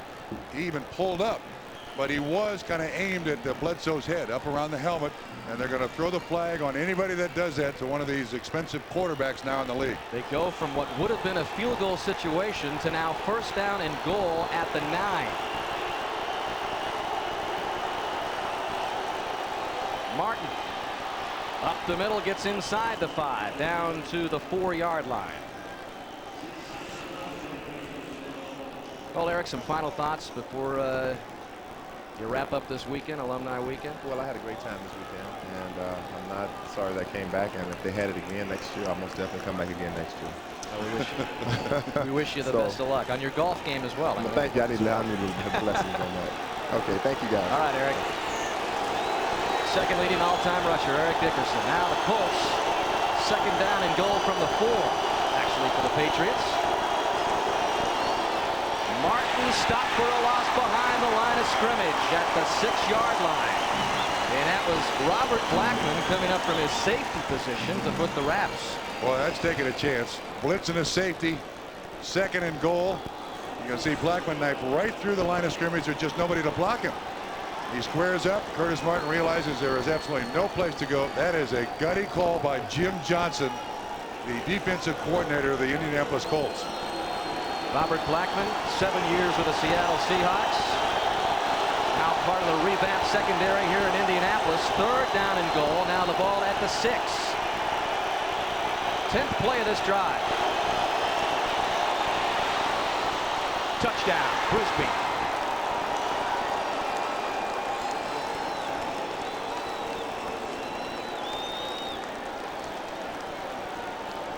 Monty Montgomery on the coverage, but it was a case of the Colt secondary letting some guys get very wide open on that series. Actually, I'm surprised the Patriots were not called for an illegal pick by Ben Coates. They got away with one, and Jim Johnson knows it. It worked beautifully, but he was a little too much in the way. So Vinatieri adds the extra point. 10 plays, 79 yards, 4 minutes and 10 seconds. As the New England Patriots have moved out to a 21-6 lead. That is the third touchdown pass for Drew Bledsoe to the third different receiver. 7 on the year for Bledsoe now. Seconds left in the third quarter. New England out in front 21-6. 3 touchdown passes by Drew Bledsoe, the latest by Vincent Brisby. And here comes Aaron Bailey out for the Colts. Sprinting right up the middle and driving himself close to the 28-yard line. Brought down by Derek Cullors of the Pat special teams, and back to the touchdown. Watch what happens here. Ben Coates coming in motion. He goes up. Brisby comes in. They kind of meet in a little headquarters here. Brisby breaks out and he's wide open. And you're not supposed to be able to pick people, but you can see the crowd that's created there. Bledsoe's patient enough to wait. Brisby breaks right open. And it's an easy score. 7 quarters, 7 touchdowns. That's a very nice pace, isn't it? I believe he'll pass Roger Maris late in the season, Trump, if you do a little arithmetic on that, as Marshall Faulk gets to carry. What, 16 times 4? That'd be 64 touchdown passes in the regular season. Now, well, Ken Griffey Jr. may catch him before Bledsoe does. And you know what they do in baseball? They always get ahead of it. You know, you never really hear the same thing in football. I mean, that's what they'd be talking about in football right now, right? Right. Well, the closing seconds tick off in the third quarter as New England has taken control. They lead it by 15, and we'll be back after these messages from your local station. This is the NFL on NBC. The scoring, New England rolling perfect sevens in each of the first 3 quarters, up 21-6. Harbaugh now with a 2nd down and 7. To the air, Marvin Harrison hauls it in close to the 35-yard line. But now does the strategy change for Lindy Infante, who until this point has been able to play it close to the vest? Actually, I think 2nd game of the season. You've got 14 left after this one. He's got to save Jim Harbaugh. So what you're going to do, what you're going to see, I think, is you're still going to see the short stuff and hope that these receivers and running backs can break a tackle, and that turns into a long play. I don't think he can chance throwing the thing way down the field, 5-7 step drops. And you can see they can't count on Marshall running the ball today. Patriots have done a great job of shutting him down.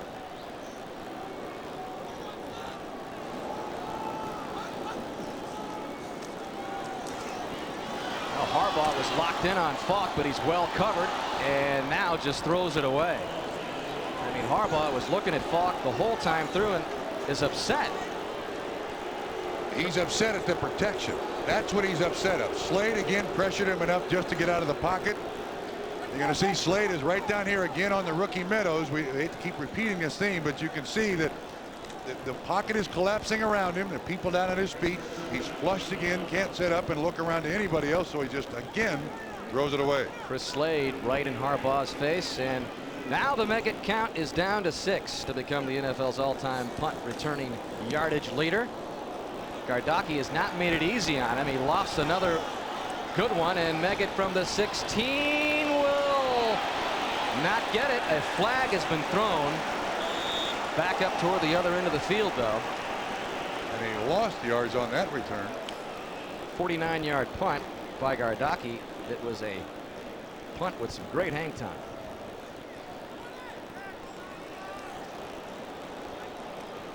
And it's against the Colts. Holding. I'd make them punt it again. Another 40-yard sprint for the Indianapolis Colts. Sure, give Meggett another chance.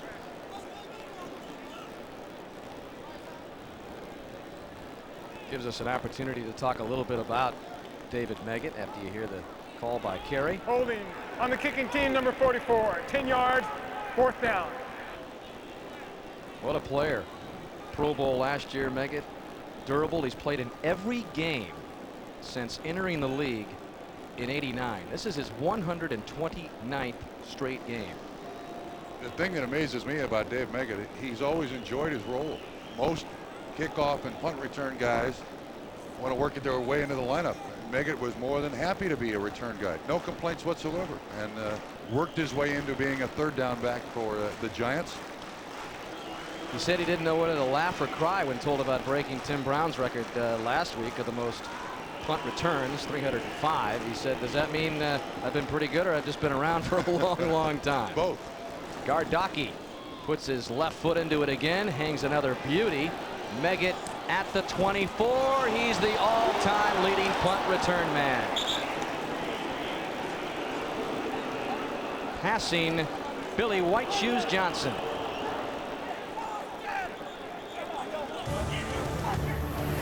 And you remember Billy White Shoes Johnson as we take a look back.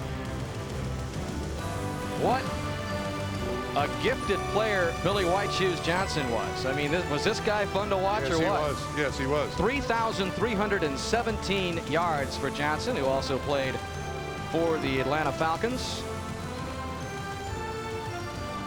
And now that standard is by the wayside as Meggett passes it. 3.326. Yeah, the only difference between Billy White Shoes Johnson and Dave Meggett is that he didn't have those quivering shakes in the end zone. And when he got there, Billy White Shoes Johnson made that big celebration in the end zone famous. I think he just handed the ball to the official, went back to the sideline. Last week, he was able to creep closer to the record coming in. He had 6 punt returns, 99 yards last week. And Meggett finally, with 13:44 left in this game, passes White Shoes Johnson. And New England sets up for the first down at the 38. Derwin Gray being helped off the field for Indianapolis, and here's how it happened. He's trying to cover the punt as best he possibly can. He's double teamed. Can't tell what happened then. Was pushed totally out of bounds. Chris Canty involved in the contact with Gray. And New England will just try to grind out the clock.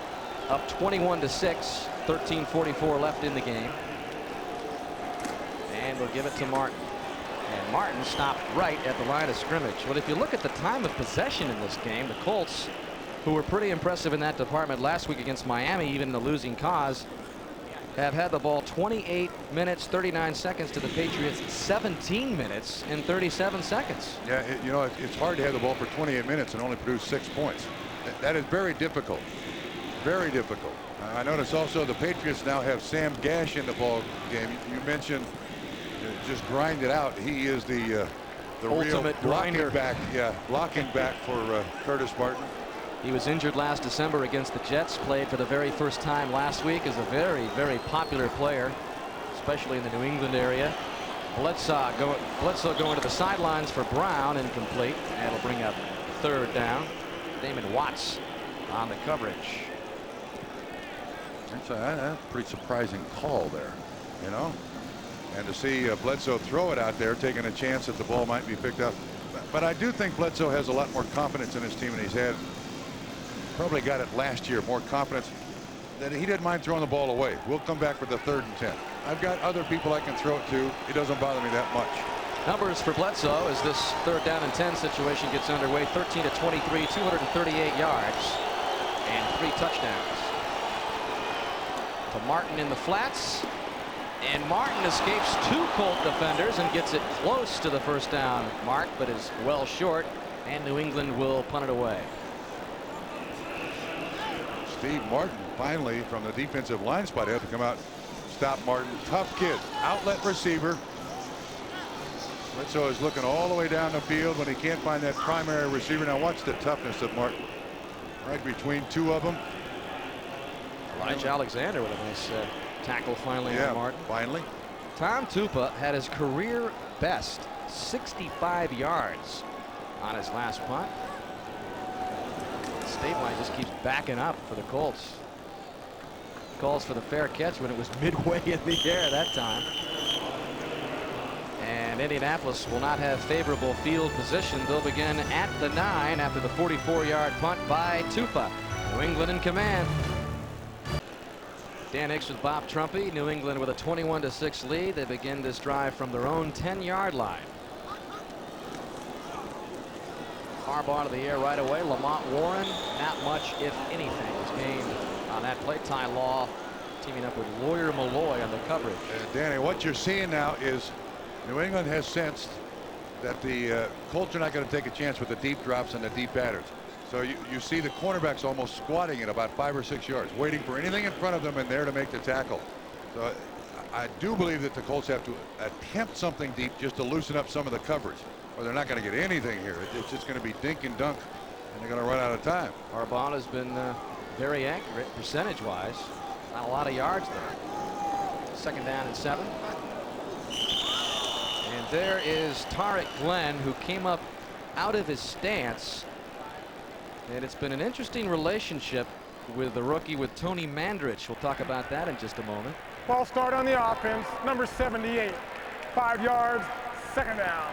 It was this week 8 years ago when we talked with Tony Mandrich. He said, I made my debut with the Green Bay Packers, and he really likened it to his teammate Tarek Glenn. In fact, he said, don't do the same thing I did, Tarek. He tried to give the rookie some advice. He said, show up to the camp before the real camp. Show up to the camp for rookies. Of course, Tarek Glenn did not do that. He held out. And Tony Mandrich said, you know, I just really tried to counsel him because I'd been through a lot and didn't make the right decisions at that point in my career. We'll finish up the story after this. 21-6 Patriots. Ball with room and time, and knocked down from behind. The ball is loose, and the Patriots have recovered at the 20-yard line. Chris Slade put the hit that accounted for the fumble, recovered by Chris Slade. And again, flushed out of the pocket. No place here. Slade right here. Harbaugh's looking down the field. Slade gets around Meadows. The quarterback and Harbaugh senses by New England. the pressure. 1st down. And then does not sense that Slade is coming from behind. All loose. Brewski with the recovery. I mean, that's all pass protection. That's all the problems with the offensive line. And if you can't pass protect in the NFL as an offensive line, you are doomed. First turnover of the game comes with just less than 11 minutes left. And if the Patriots can convert this into a score, that you're getting close to ice time for New England. Ball at the 21 with a 1st and 10.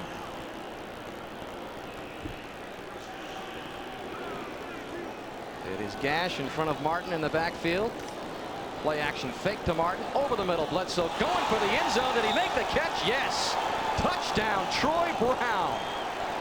After dropping a touchdown pass, Troy Brown atones. This time 21 yards from Bledsoe. Touchdown pass number 4. Indianapolis Colts logo the 1997. Write it down in the book. Brown wants to take it home with him. Write it down in the book for Brown. When he's uncovered, don't throw it to him. When he's covered, get it to him. He'll make the tough catch. Another great throw. You see the outstretched arms of the defenders.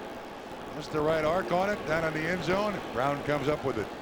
First career touchdown for Troy Brown. And you mentioned earlier in the game, Trump, he's waited a long time for his chance. Again, Terry Glenn, the superstar, 2nd-year man, 1st-round pick out of Ohio State, out with an injured ankle. Troy Brown gets his very first chance.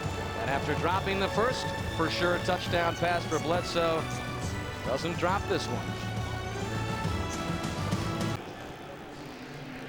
Adam Vinatieri set to kick off for New England, out in front 28-6. 10:46 left in this 4th quarter. Drew Bledsoe just threw his 4th touchdown pass of this game, 1 in each quarter now, as Aaron Bailey takes it out for Indianapolis. Good return for Bailey across the 35 up to the 37-yard line. Bledsoe's last 3 completions in this game have been for touchdowns to 3 different receivers, Brisby, Martin, and Brown. It is the 6th 4-touchdown pass performance in his career.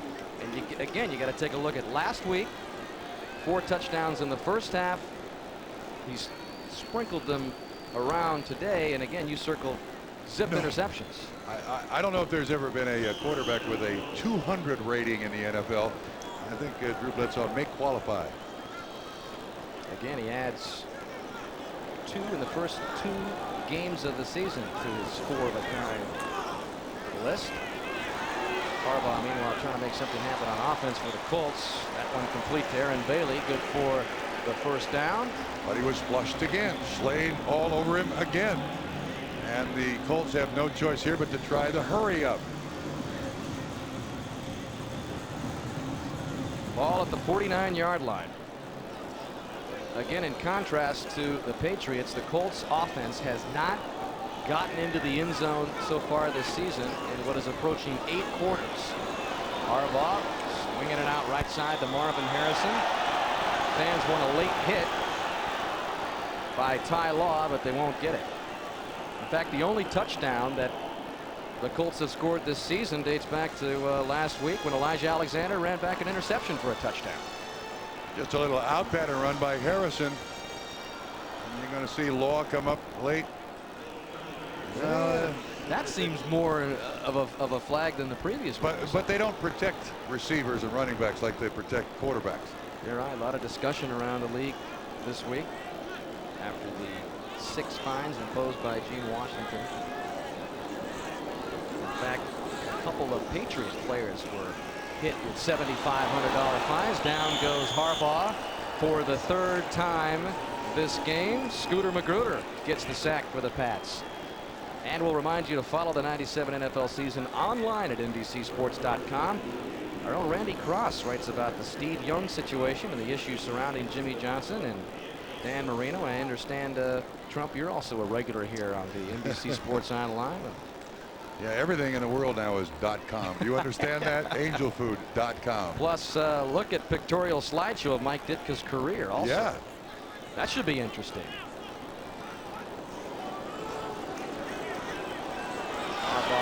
Fourth time down he goes. Now he has to stay in the pocket to try to make something happen.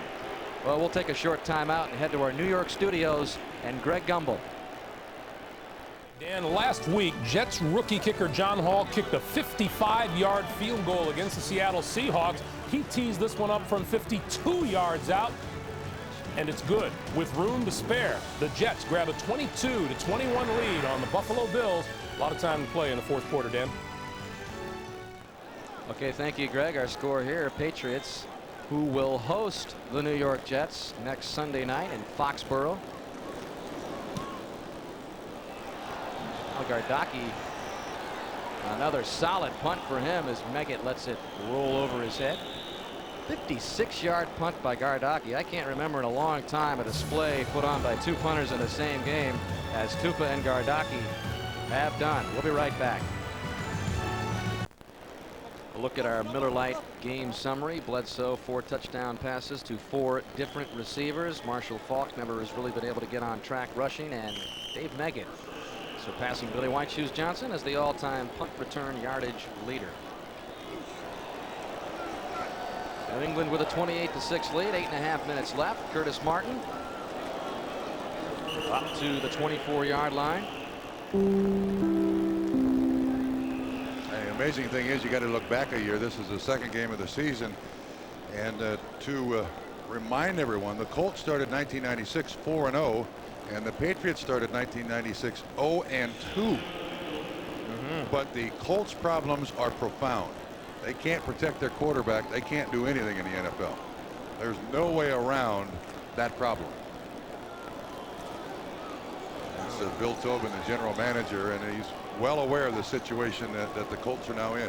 You must protect the quarterback in the NFL. Well, we know who the New England Patriots face next week. In the much circus-like atmosphere, which I'm sure it'll be in Foxborough next week, will host the Jets. It is Colts who will take on the Seattle Seahawks, and Indianapolis beginning 5 straight opponents with AFC East in the AFC East division. Well, as a defending AFC champion, the New England Patriots return 19 of 22 starters. They bring in 8 new coaches. The players have done a better job in my estimation this year than this new coaching staff, because they have been willing to accept a new offensive and defensive philosophy, change their mind about a lot of things, different procedures, and perform beautifully, at least in the first 2 games of this 97 season. 7 minutes left in the 4th. Timeout for the Patriots. 3rd down and 2 for the New England Patriots, trying to keep this drive alive and get closer to their 2nd straight victory of the season. No problem for Curtis Martin, adding to his totals into Colt territory and pushed out of bounds at the 40-yard line. Jason Belzer finally ran him out, and by far the longest run for Martin today, 32 yards. A little motion run by New England and a couple of nice crackback blocks. There is no one there on the corner. I think you're seeing the Indianapolis Colts defense realize this is going to be a long season. We can't be out here on the field this much without our offense producing any points. We're the only bunch that's put a touchdown on the board. The defense, Elijah Alexander. This is not going to be fun, fellas. Martin gets another chance to add to his total. He may be well on his way to a 100-yard game. The Colts have not opened 0-2 since the '91 season, when they lost their first 9 games en route to that abysmal 1-15 mark. Sad thing about this football team is I thought over the last 2 seasons, with the injuries they sustained, Lindy Infante and Ted Marchibroda before him got more out of this football team than I think I'd ever seen a coach and coaching staff. Plugging in players. But you can't continue to do it, and now it's caught up with them. They can't protect the quarterback, and it's going to put more pressure on the defense, and it's out of balance, and it's not going to work. 2nd down and short. Martin will pick up the 1st down. And remember all the juggling that Infante did last year when he was forced to use an NFL high 41 different lineups because of all the injuries. Well, next Sunday, more exciting NFL action. It all begins at 12 noon Eastern time, NFL and NBC. And then most of you will see Marino and the Dolphins take on Brett Favre and the Packers. Others will see the Ravens take on the Giants. And the Seattle Seahawks take on these Indianapolis Colts at 4 o'clock Eastern time. Check your local listings for the game in your area.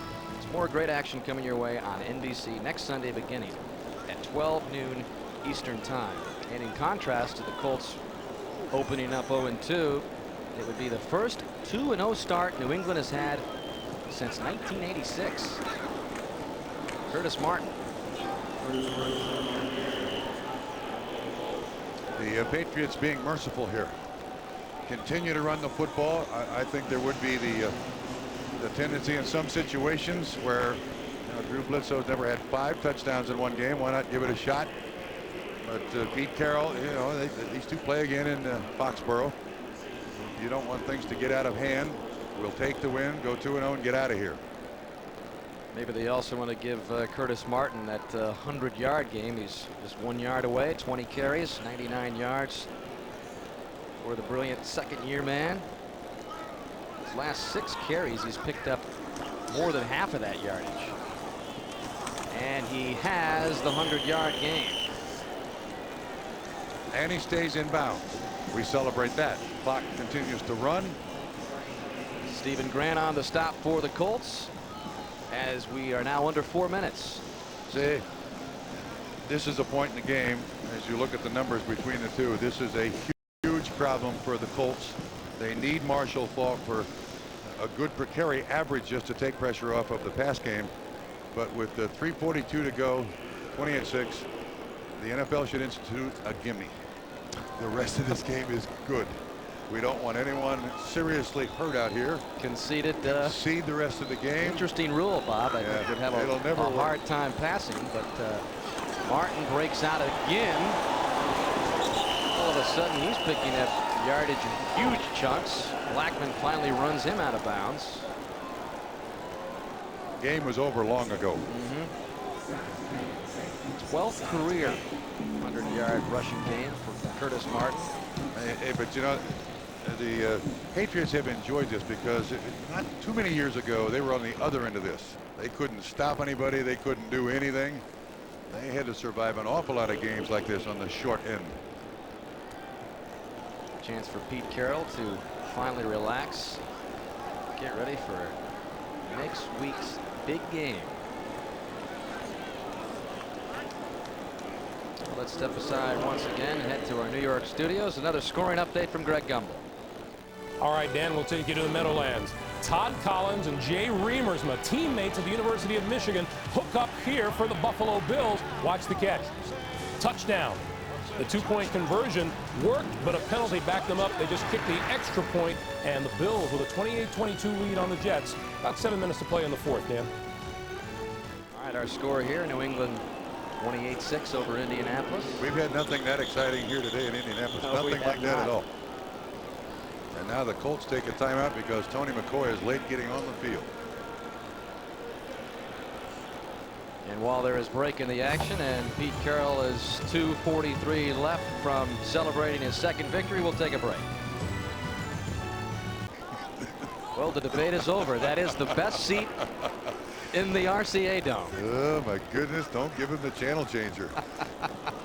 Curtis Martin, this is the 10th play of this drive, and that is the 10th time he's carried the football. Should he still be in the game with it in hand? Absolutely. No question about it. I mean, the Colts are offering little or no resistance. No, I don't think there's any chance of anything going wrong here. Well, Curtis Martin continues to add to his totals. 122 yards now for Martin.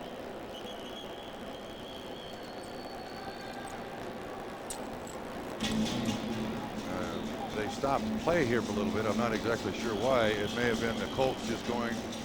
No, they. Now we mentioned the Patriots schedule. Of course, Bill Parcells goes back to Foxborough as the Jets are in town next week, and then they host Chicago and they get the bye.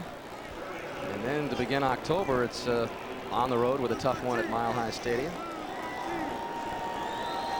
But New England has yet to be tested, especially after the 41-7 win last week. This another convincing win against a Colt team. And a look at the Colts schedule again, beginning this season with 5 straight AFC East opponents. Colts again take a timeout.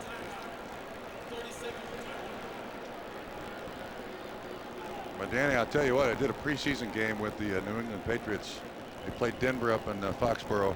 Bruce Armstrong, who has always been my barometer for the New England Patriots, he said, look, we begin this season thinking we are going to the Super Bowl.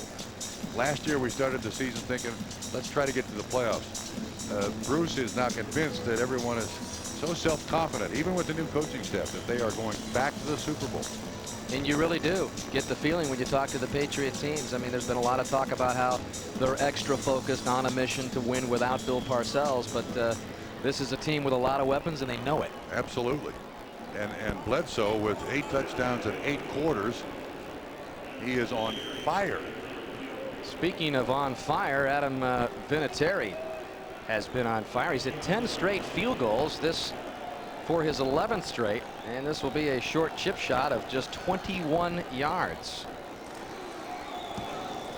And he's got it easily, adds to the Patriots lead 31-6. By the way, the franchise record for straight field goals, consecutive field goals, set by Tony Franklin 10 years ago. Well, next Sunday on NBC, it's the World Beach Volleyball Championships presented by Ericsson. Catch some of the world's best in beach volleyball from the campus of UCLA. Check your local listings for the time in your area. I understand they're bringing in the sand onto the campus of UCLA. Why is that necessary? For these World Beach, I think we'd have to ask our producer Kevin Smolin. It's at the tennis center on UCLA. You'd think they'd go to the beach. Well, that would be the easy solution to me. I mean, UCLA can't be more than 12-15 minutes from the beach. But no, television has got to bring sand to the tennis court. To the beach. Beach volleyball on a tennis court, and we'll bring the sand. Okay. 2:13 left in this one. It's been long in hand for the Patriots, outscoring their opponents 72-13 so far this season. I don't think you can find a negative stat on the New England Patriots to this point in this season. Not one. Vinatieri's kicked to Bailey from the goal line. Bailey's had some good returns today. Jukes his way across the 25 and is hit rather hard at the 26 by Derek Cullors. 2:02 left, just a couple of seconds from the 2-minute warning. And look, Jim Harbaugh. Yeah, he's going back out. He's not going to miss any down of this disaster. Limping a little bit. Especially after last week. There's Paul Justin, the man who came in with 3:21 left, led the Colts to a field goal, and the Colts got the onside kick and just plain ran out of time in Miami. But Harbaugh left the reins to Justin last week. Closing minutes. We'll finish this one up. Dumps it underneath to Lamont Warren. And with that play, we hit the 2-minute warning in Indianapolis. The Colts will start off 0-2, and the Patriots will begin 2-0. Welcome back to Indianapolis.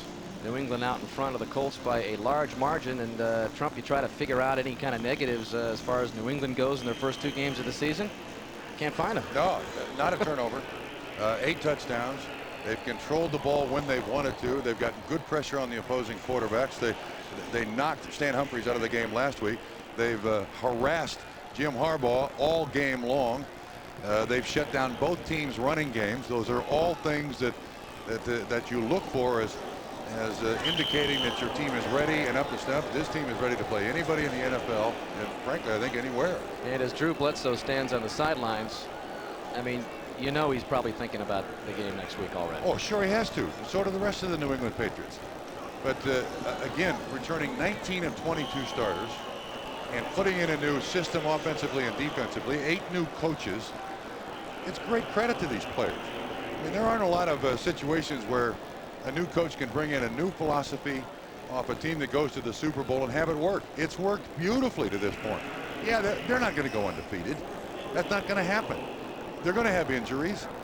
But this team now believes, because of its trip to the conference championship game and its win and its trip to the Super Bowl, that we, 1, know how to win, 2, have the desire to win. 4th and short. They sneak it for the first down. You know, it was interesting talking with Henry Thomas, who just tries to mesh in for the very first year on this squad that did play in the Super Bowl last year. Veteran.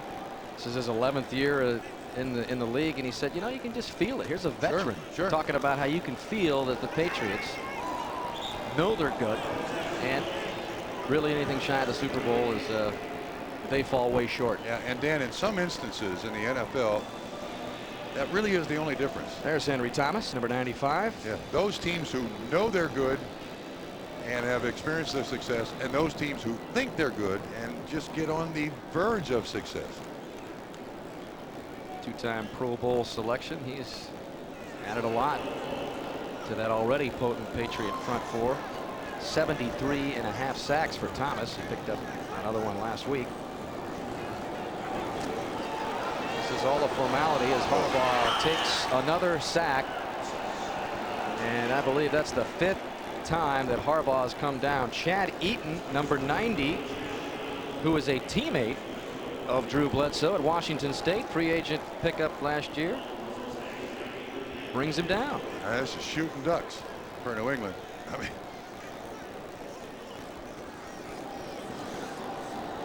Dawkins, catch near side, and that stops the clock with 47 seconds left. Larry Wiggum, a backup strong safety now in the game for New England. Gain of 10 for Dawkins. There's the big man. Happy birthday. Bruce Armstrong's birthday today. I asked him, all right, I'll say how old, I'll say happy birthday to you, but you got to tell me how old you are. He said 28. Yeah, Bruce is 33 today. That would put him in the NFL at age 17. Yeah, not quite. I don't think so, Bruce. 5-time Pro Bowler Bruce Armstrong, including the last 3. Clock continuing to roll, 35 seconds. Been a long afternoon for the Indianapolis Colts. They were in the ball game at halftime. 14-6, they trailed it. But New England opened it up in the second half. Marvin Harrison hauls it in. 18 seconds left. Bledsoe hit Brisby on a touchdown pass in the third quarter, 21-6. And then he hit Troy Brown for a touchdown pass. Added another one. And it was over. brilliant. I mean, and he's making a statement here. There's no question about that. He's making a statement. It's me. I can do this. Now, you mentioned to me, I thought it was interesting. I said, you know, you probably go your whole career and not have another first half like Drew Bledsoe did last week. And you said, you know what, I think he's got more of those first halves. Of all the young quarterbacks in the league, he's the one I'd pick. After fumbling the snap, Harbaugh drills it towards the end zone in Harrison's way, but it's quickly knocked out by Lawyer Malloy. 7 seconds left in this one. If you want to go back to Bledsoe, this kid has been a starting quarterback since he was about 6 years old. Father was his first coach. Goes to Washington State, a starter. Drafted in the NFL, a starter. He's never sat the bench. He's now had to learn 2 different offenses, actually 3 different offenses since he's been at New England. He's the franchise. I mean, he's the guy that they got to start pinching pennies for and turning in Coca-Cola bottles to save up to keep him there forever. He's that good. As this game winds down, I want to hear something strange. 29 completions for Jim Harbaugh as he looks for his 30th there. Yeah, 30 completions for Jim Harbaugh. That is a career best. But it comes in a losing cause as Pete Carroll and the New England Patriots move to 2-0. Our final score 31-6.